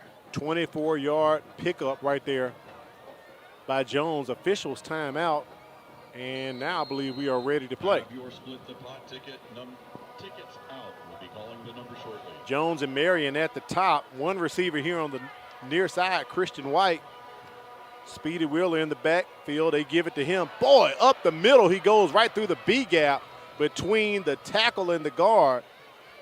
Gets a first down, I believe, Corey. If not, he is close. Really close, second and one. And, second and one. You see him turn on the speed, running downhill, making and slipping defenders there. That's exactly what you need out of Wheeler. Wheeler, again, he's called speedy. If he gets to that second and third level, go ahead and put 6 points on the board for the Baker Hornets. Second and one here for the Hornets.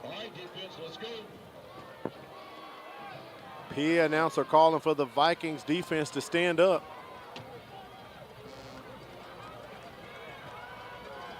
Another handoff to Wheeler. Breaks the 35, gets the first down up to the 32-yard line, maybe the 31. Let's see where the spot is. And Wheeler takes it to the 31, first down for the Hornets.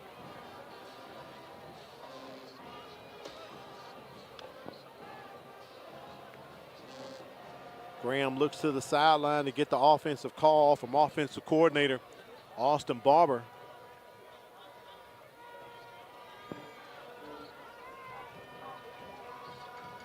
Same formation here for the Hornets. Man in motion. Another run to Wheeler. Oh, look at him go, Corey. Oh, he is going to the house.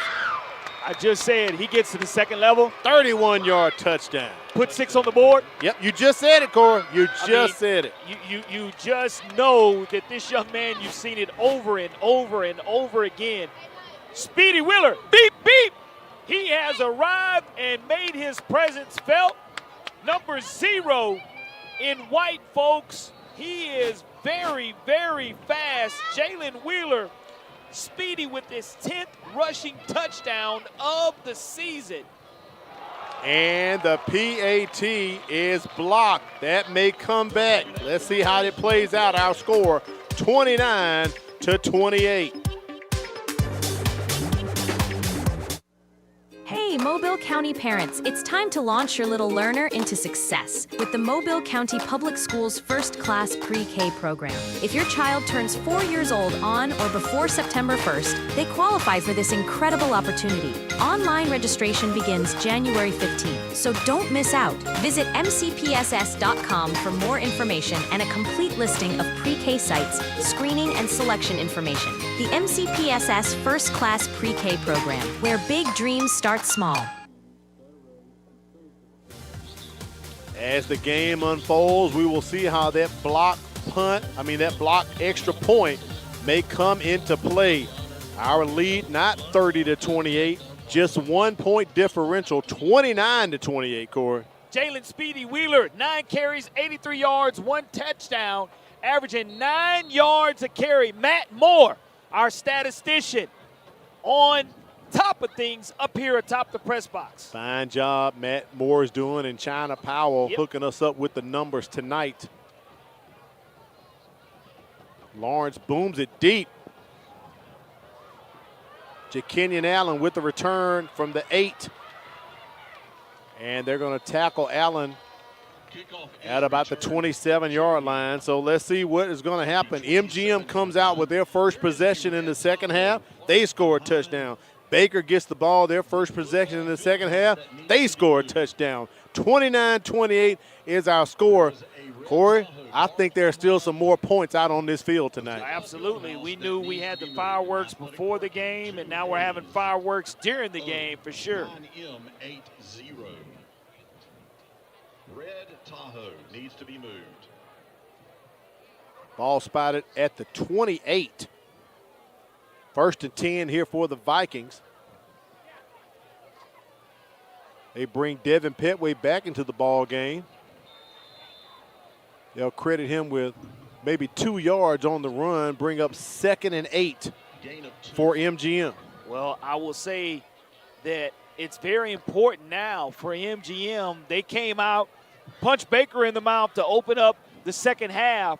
They have to have back-to-back offensive possessions to where they put points on the board, because this is definitely heading for a shootout. We know 1 year ago, 34-31 was our final score with MGM winning in overtime. So a lot of points last year and a lot of points this year as well. And up to Cam Smith, north-south, he goes right up the middle.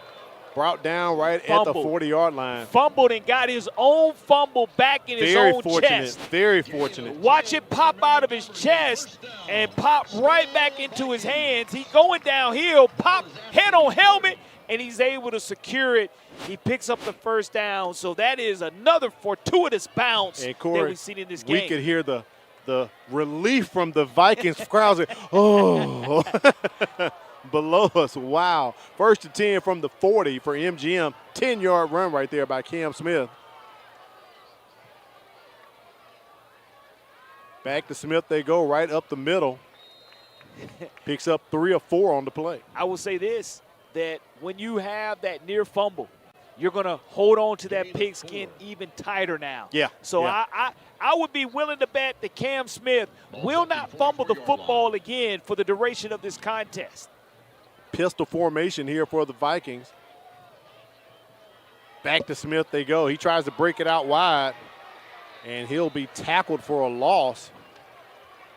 Back to the 40-yard line, loses 4. Good to see Jermaine English back in the contest. We saw him limp off earlier. Number 5, the Bandit linebacker, 6 foot, 182 pounds, senior, makes a huge stop for Coach Scott and his defense, and they have to come away on money down, especially 3rd and long. This down and distance, they have to control this down and distance and get off of the field and make MGM punt. 3rd and 10, back to the original line of scrimmage after Smith picked up that first down. Empty set, 4 receivers at the top.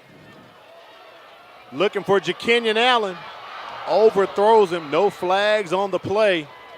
You can see Zach Golson put his hands out like, where's the yellow? Where's the yellow?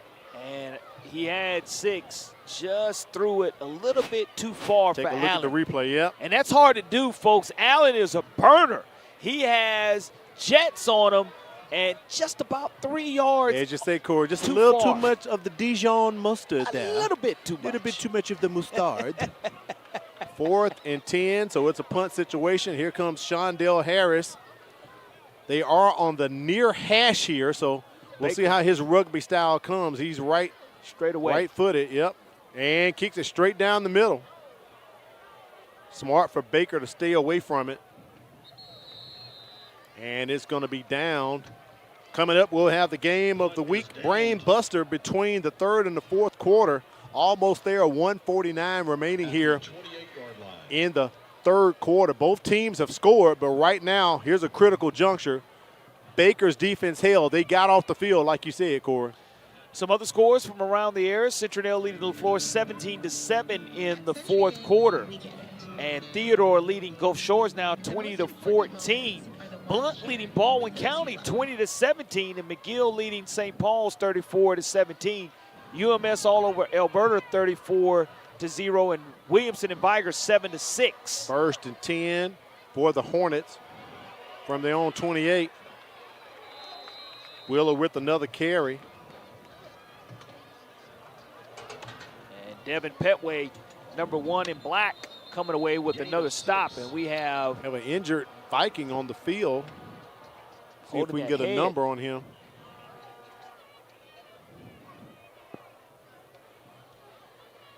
He's down. Let's take an injury timeout. We'll be back after they check him out, Cora.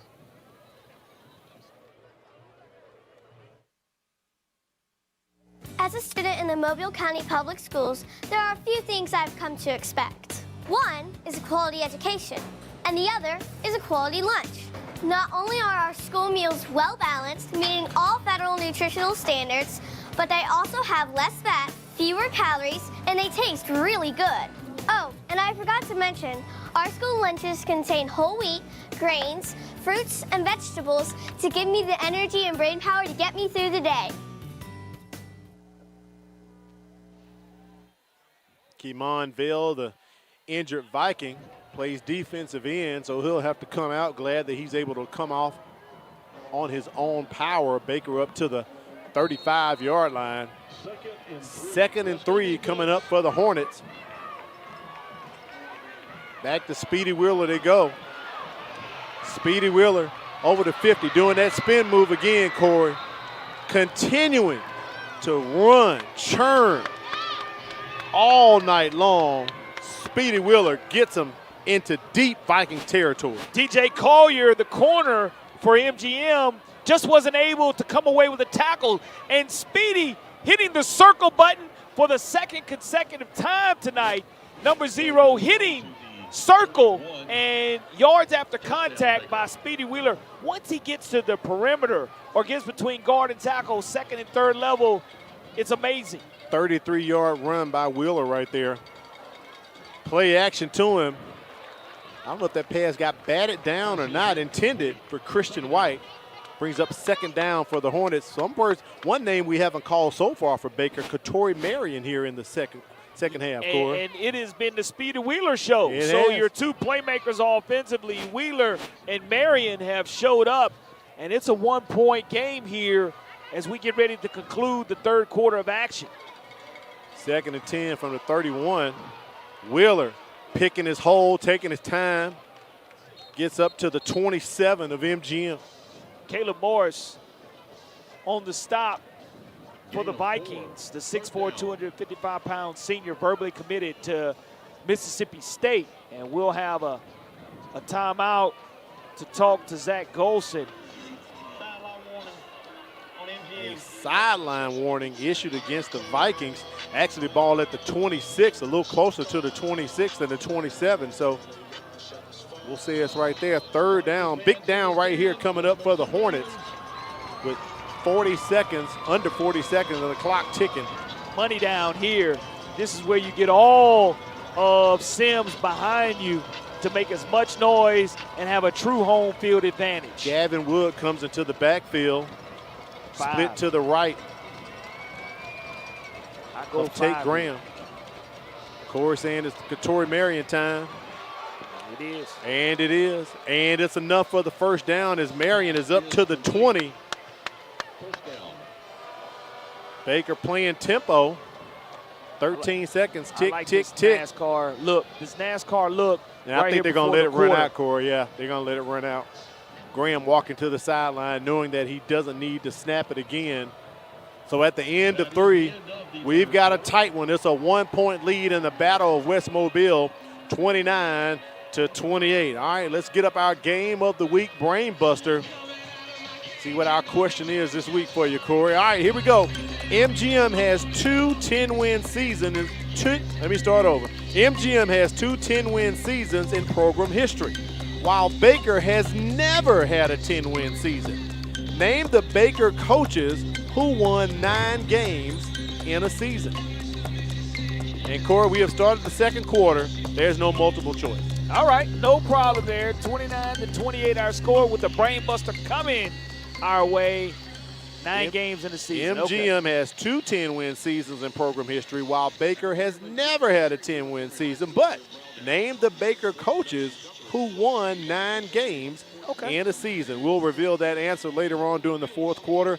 Our Game of the Week Brain Buster, Al Wheaton, Corley Bounty, Kimberly Dunn working the sidelines. I haven't said it, but I'll say it now. This is her high school. She graduated from MGM, so I know she's a little excited and somewhat partial, but she's doing a great job being non-biased tonight in her sideline reporting. But an awesome turnout tonight for the Battle of West Mobile. Standing room only here on the Viking sideline, and it's completely sold out across the way. Tate Graham, 12 out of 16, 200 yards and 3 touchdowns. There's our sideline reporter, Kimberly. Don't need a quick flash on her. Great job by Graham right there. 1st and 10 here for the Hornets. Ball at the 20-yard line as we start the fourth quarter.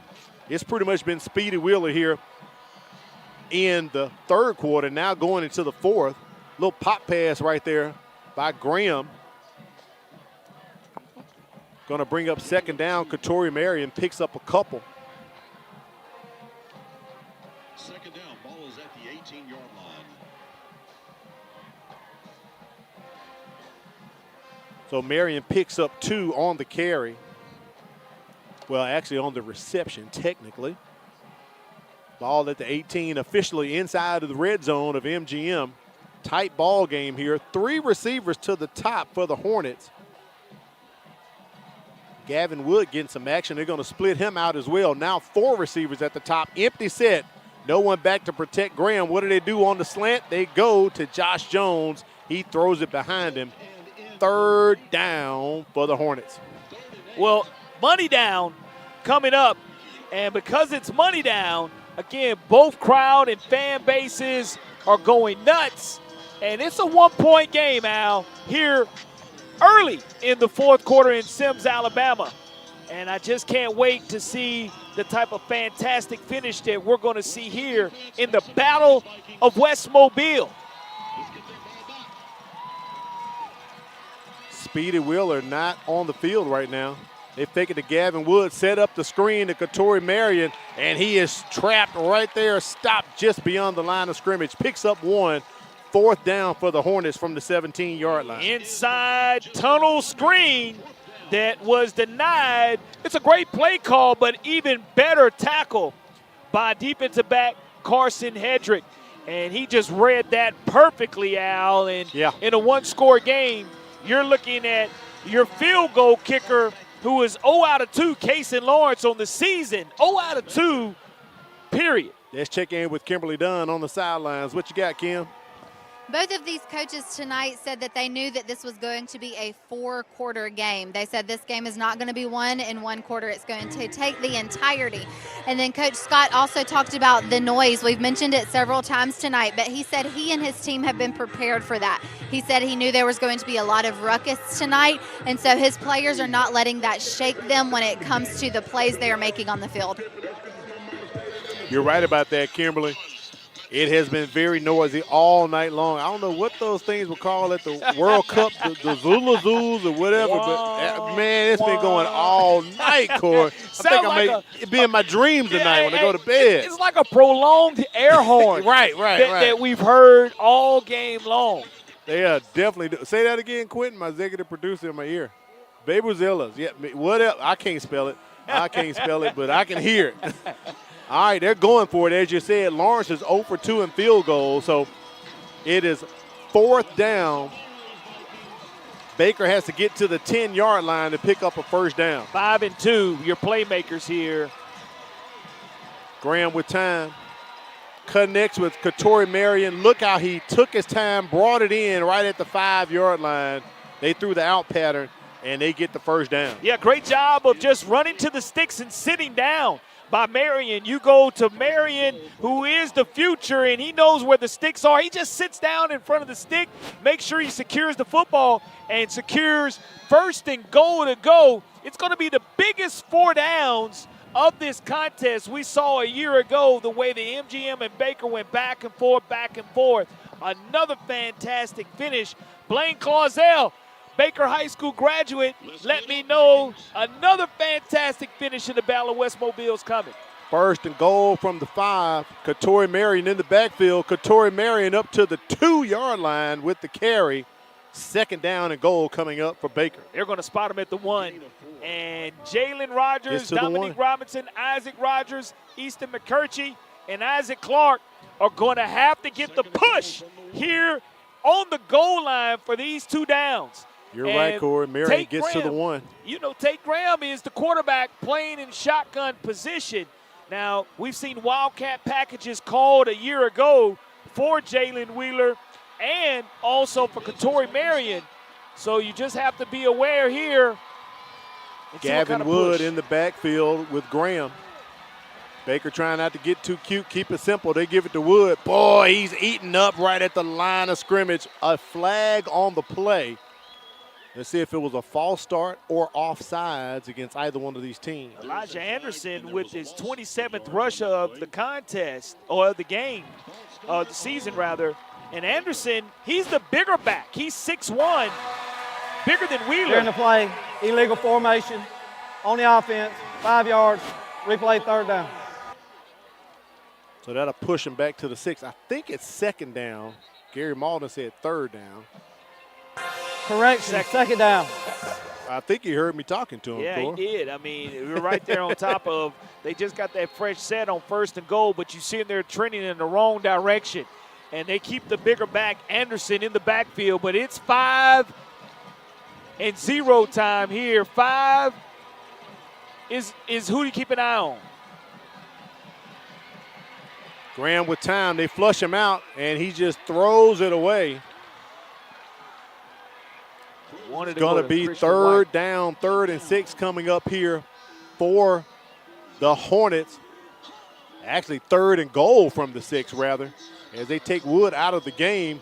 They didn't have Speedy Wheeler in there.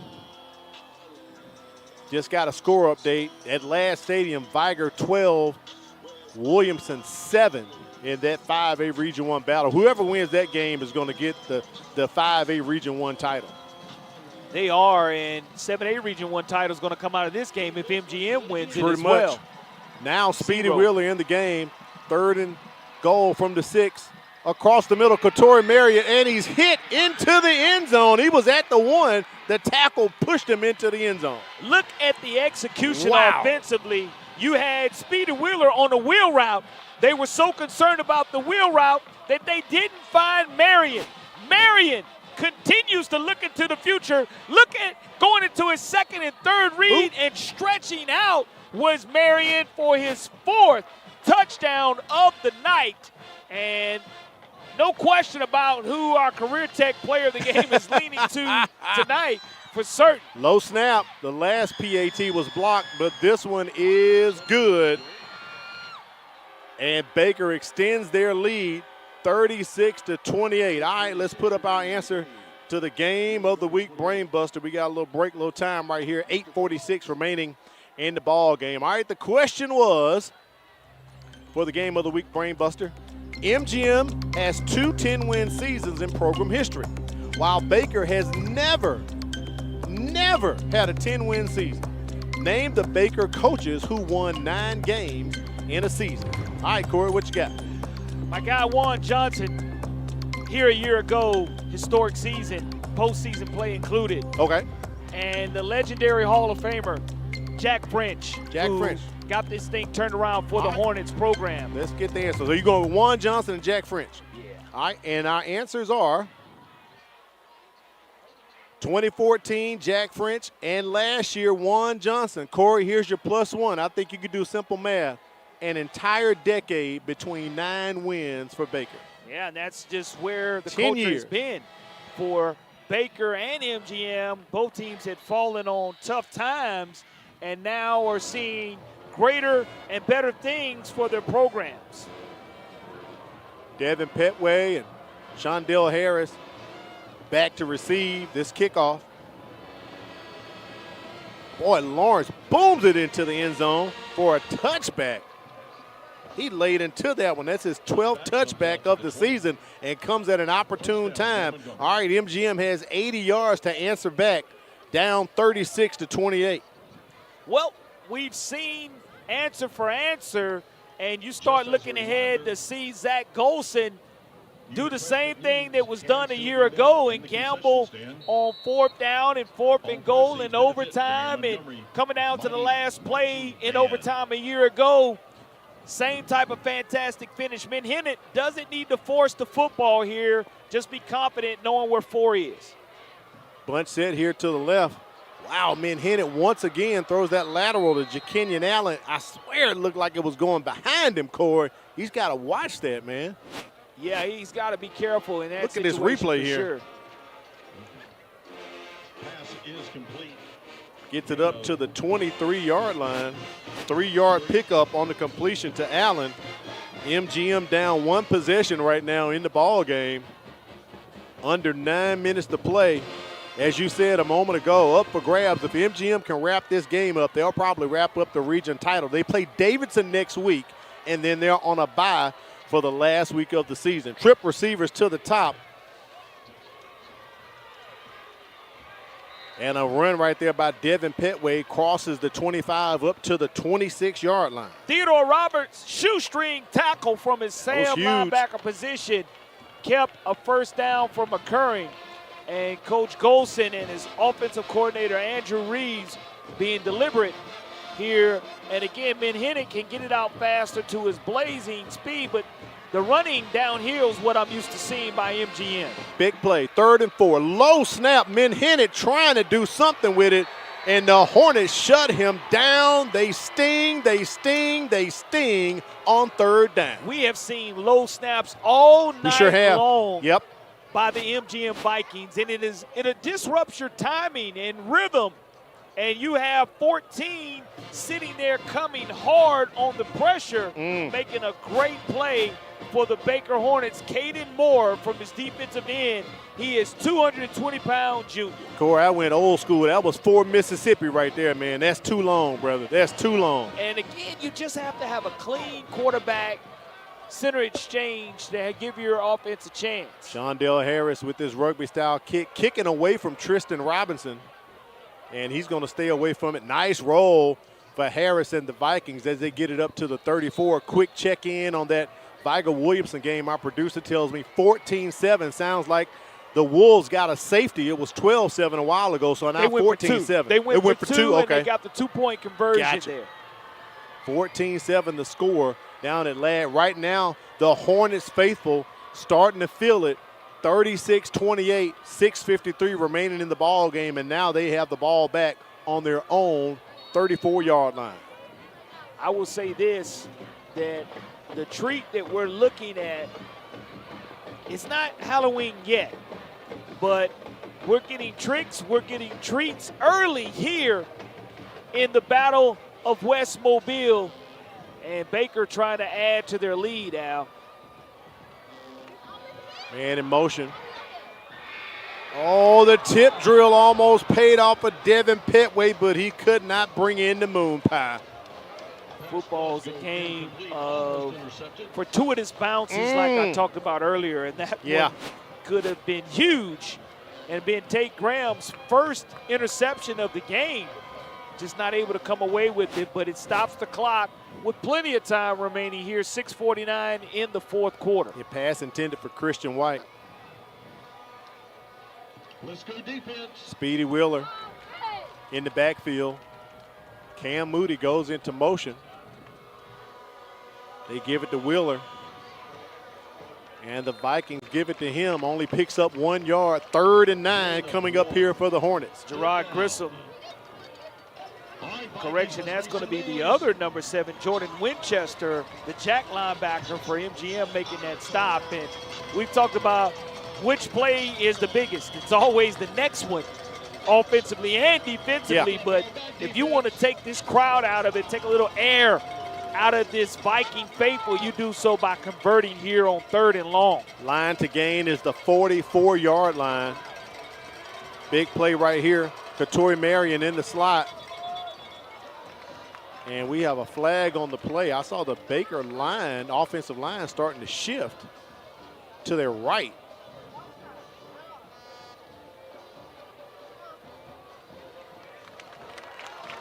So it's going to go against the Hornets. All right, snap. Snap infraction on the center. 5 yards. Uh-oh. Still So 3rd down. center moved the ball. Cannot do that.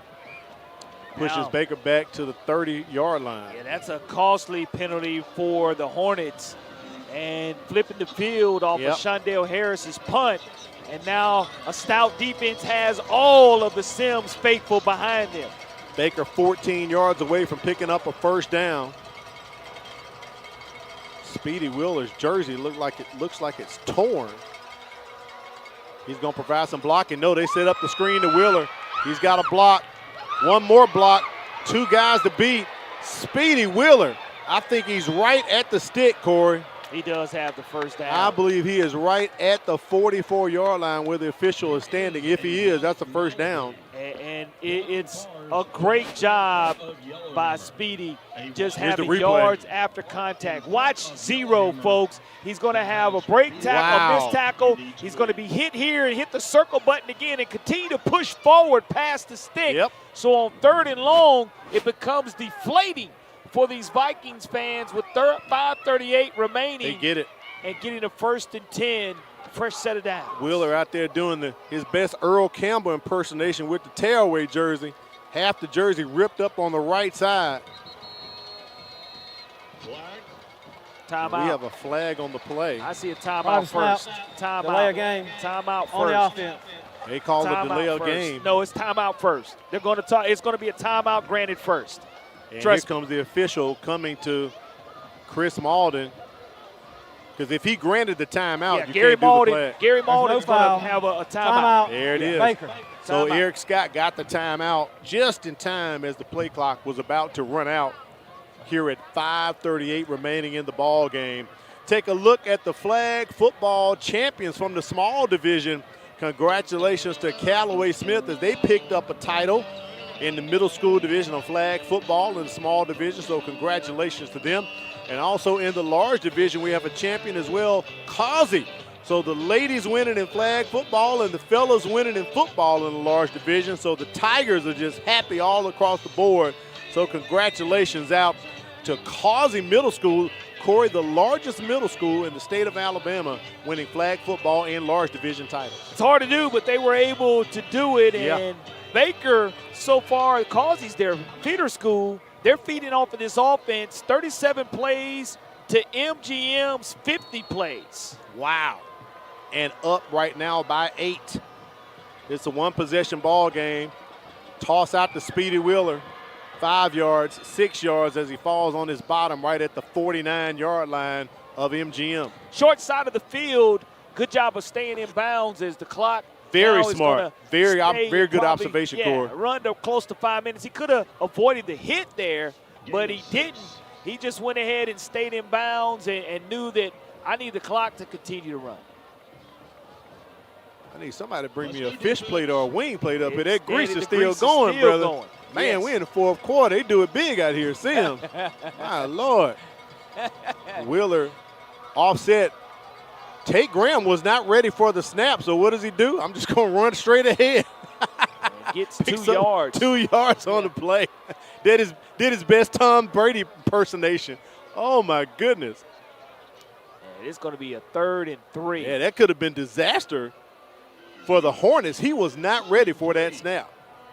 Let's make some noise, Vikings. 3rd and 3 here, and this is the loudest that we should hear the Sims crowd all night long, because if they get this, they're going to be able to take 2 more minutes off of the clock.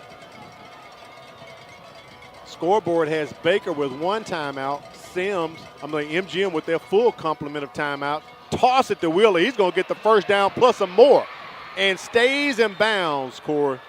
Gets the first. The clock will stop to mark the first down. But as soon as it's marked for ready to play, the clock will continue to run. And running to the short side of the field, a tremendous play option call to 0. Jalen Speedy Wheeler making his presence felt here in the second half. The 1-2 punch of Marion and the short Wheeler. side was just cleared out. He had nothing but green grass to run on. And optioning to the short side of the field, the confidence that baseball player / quarterback Tate Graham has to make a great pitch on that play as well. 1st and 10 from the 31.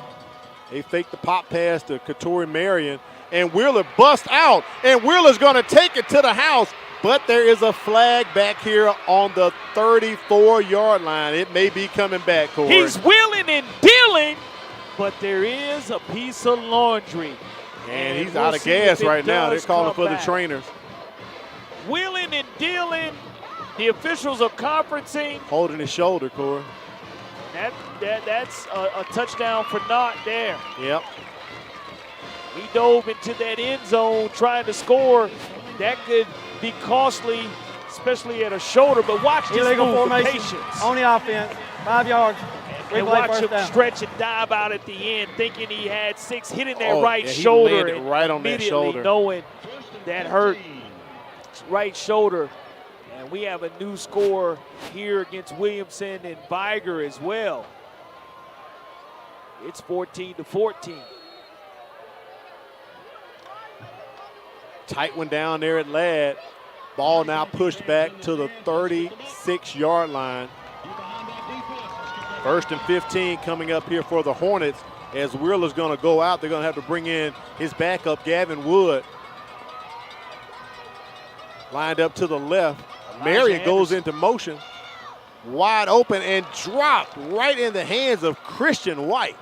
And you bring in a new back, Elijah Anderson. You take away the wheel route and the north-south ability of Wheeler, and you stop the clock with a drop pass.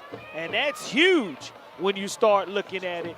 And I think that you have a situation to where you must, without question now, and that stops the clock right there go at 3:28. ahead and run the football here to find a way to keep the clock running. They give it to Katori Marion, but he goes out of bounds, Corey. You got to stay in bounds. You got to know down and distance and what's in front of you here. But the clock continues to run. 3rd and about 13 coming up here for the Hornets. Big play. Well, I know this. This is a situation we saw them convert on, 3rd and 9? Yeah. And then they had a long one back here. On this drive. Yep, sure did. So you have to come away. And then they had a 3rd and 15 that they converted. So you got to find a way to stop them right here. Got to find a way to stop them. Wood in the backfield. Tate, pressure on Tate Graham. He is sacked. Shondell Harris lays the lumber on Tate Graham. It's a free safety blitz. He didn't even see it coming. Harris picks the right gap and cleans up on Tate Graham. MGM. What a great defensive call play by Alex Page, the defensive coordinator. Perfectly timed secondary blitz, picked the right gap, and Harris hits the home run, getting the sack. And Zach Golson plays it smart. He burns the time out right here at 2:35.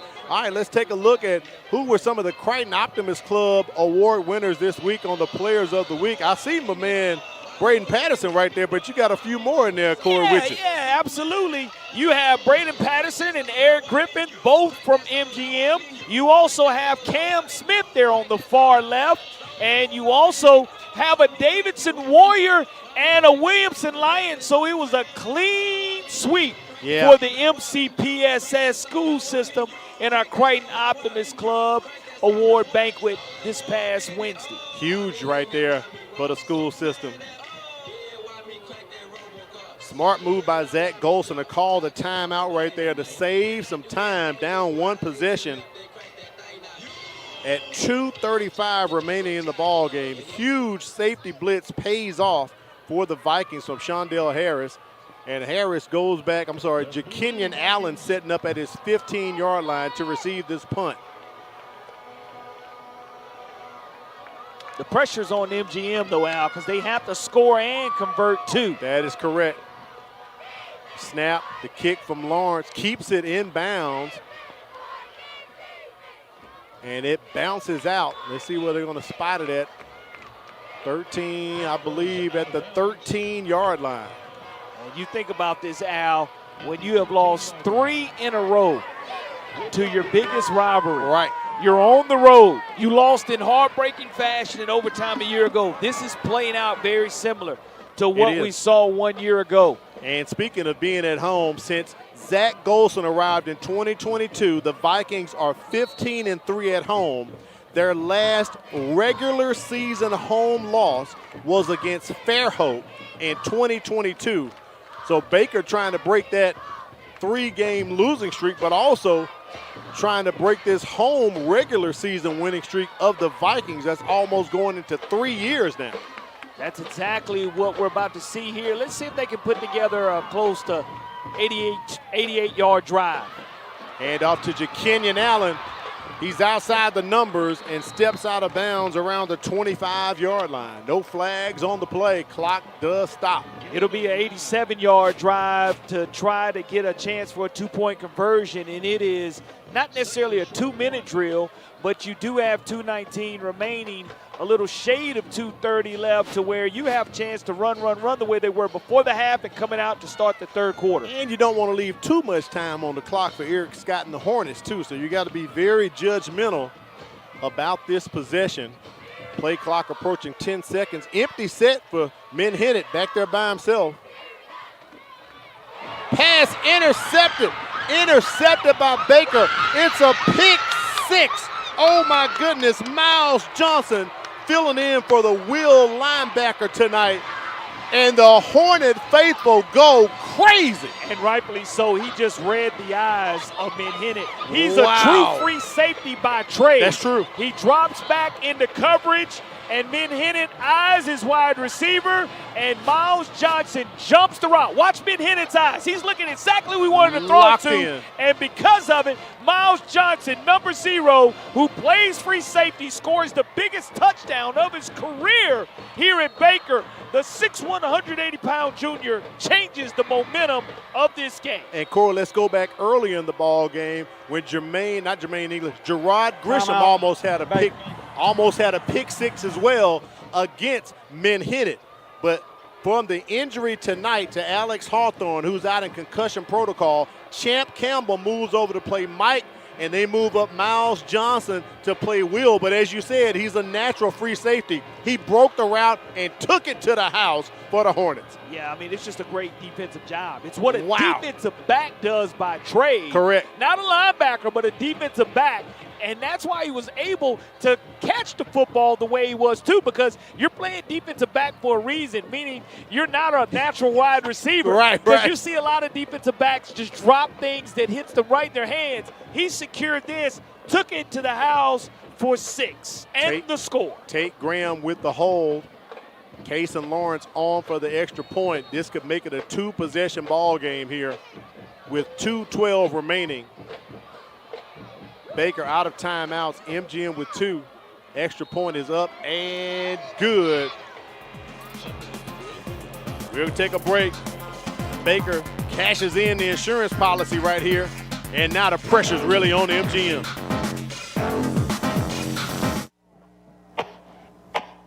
What's the matter, baby? You're not feeling good? School-aged children are at a higher risk of getting and spreading germs and viruses. To help protect the spread, students are encouraged to stay home when sick. Parents, it's important for your child to remain at home at least 24 hours after they no longer have a fever of 100 degrees or higher without the use of medications. Please help us maintain a healthy learning environment.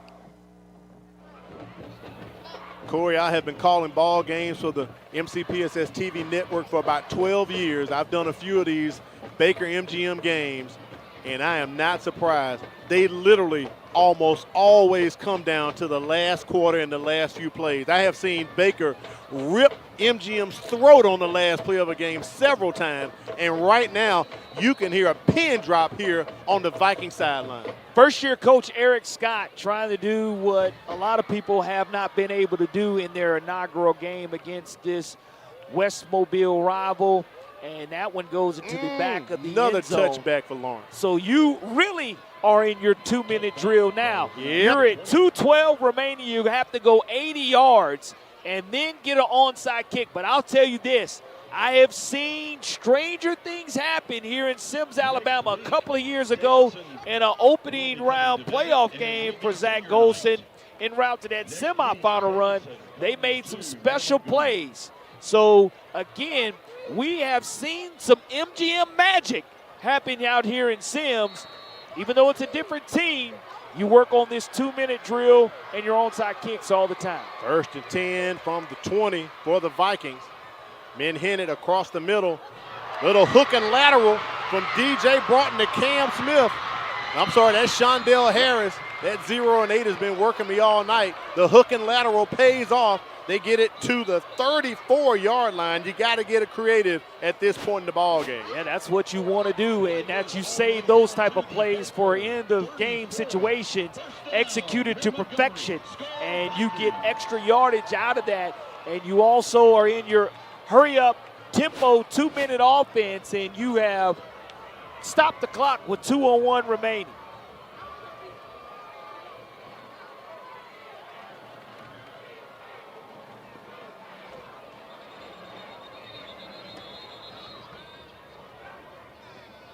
Flags on the play on the far side near the Baker sideline. I don't know if this may be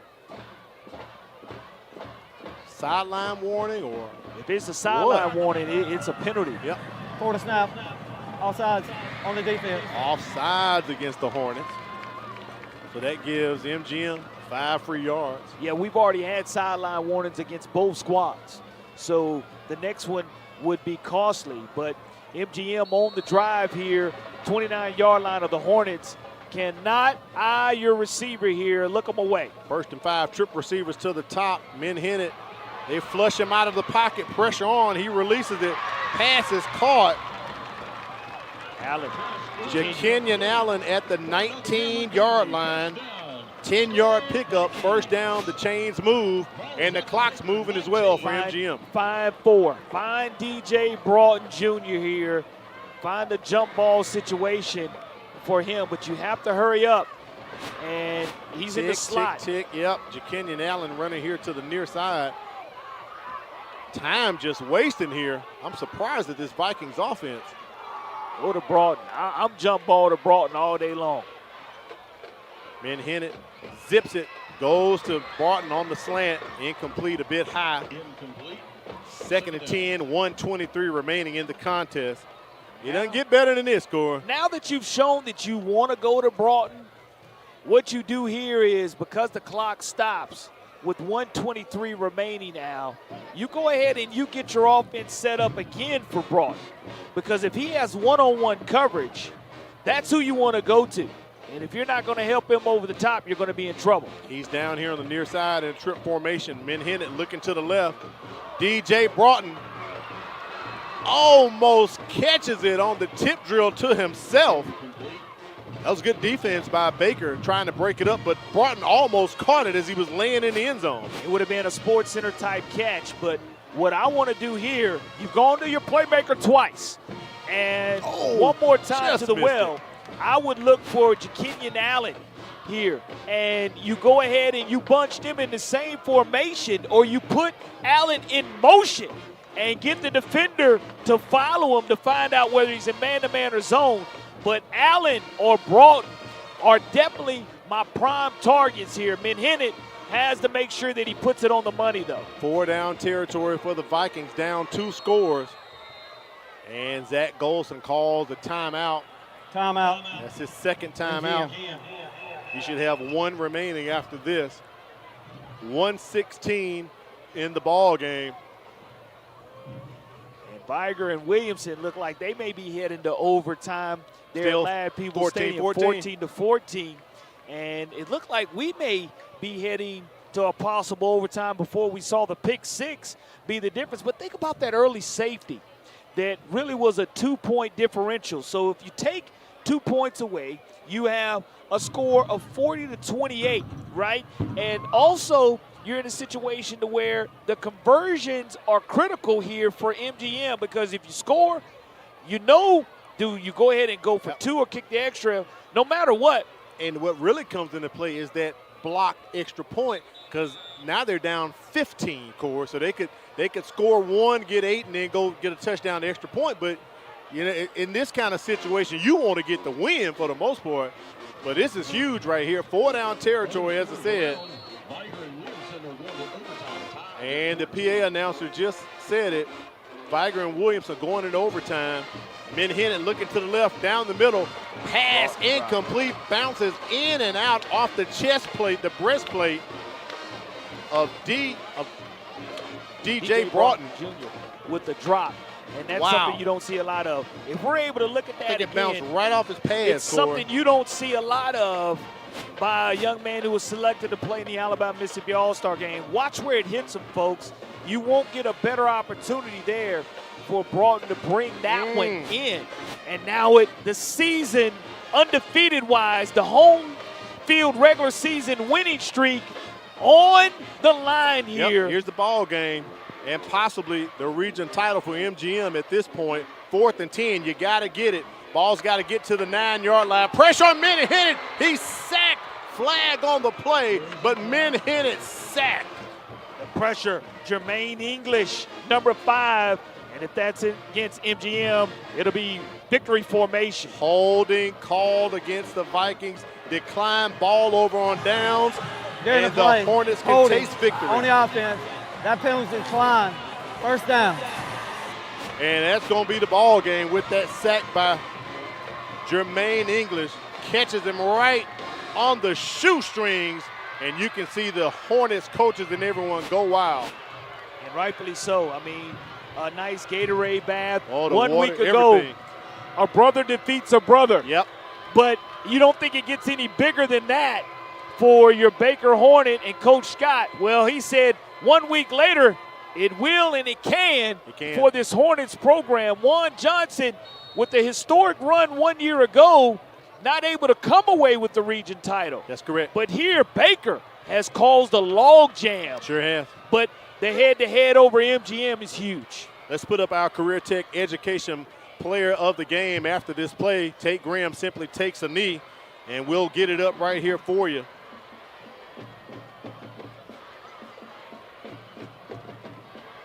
And MGM cannot stop the clock. Will they have one timeout?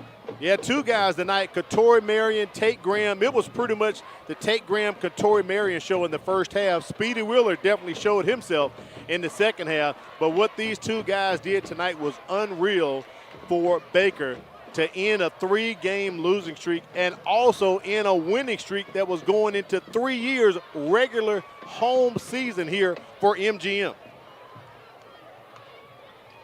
MGM just doesn't lose at home during the regular season under Zach Golson. All good things come to an end.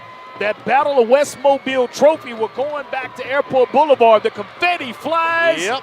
And the Hornet Hooligans have come to Sims, Alabama and stole one away. But what a great performance by both of these programs. And the other thing about this, Corey, it sets up an interesting situation. We haven't gotten a score update on Daphne and Fairhope, but Daphne defeated Baker. That's their only region loss. Right now, the only region loss for MGM is to Baker. If Fairhope beats Daphne tonight or Daphne wins, we're going to have a 3-way tie for first place next week, whatever happens across the bay. But Baker needs Fairhope to beat Daphne. That's what Baker needs. 35-31 is what we're seeing here on the scoreboard in the other side of things. And who's up 35-31? 38-21 now. Fairhope on leads top over Dabney. So Baker needs Fairhope to win. That pretty much sets up our game for next week with Baker hosting Fairhope. Oh, Baker. But tonight, unbelievable as Baker gets the win 43-28. Corey, I tell you, these Battle West Mobiles, they are something else. 43-28, huge win for first-year head coach Eric Scott. Let's put up the stats on the ball game. It'll tell the story for you right now. 201, 193 for Mary Montgomery, 394 yards. Baker really turned it on in the second half passing yards, up in that to 235. Look at the penalties for MGM. 9 for 68 yards, 8 for 51, 2 turnovers, and you know the costly one, Corey, the pick six that Menhennet threw in the fourth quarter. That was big. That was huge when you start looking at being a difference maker there. And I know that the Hornet Hooligan fans, Baker High School, just is glad to finally find a way to get this victory. And there's the trophy right there you were talking about. Going back to 8901 Airport Boulevard, the Hornets excited getting the win tonight over their arch rival. And it doesn't get any better than this, man. This was big time. I know Kimberly Dunn is efforting down on the field to catch up with Coach Eric Scott. I don't know if she's found him yet. There she got a hold of him right there, because I'm pretty sure he was being attacked by his Hornets. Everyone excited. Congratulations to Principal Peru. I see Buzz over there jumping up and down, the Hornets mascot. And we have Kimberly Dunn with winning coach Eric Scott.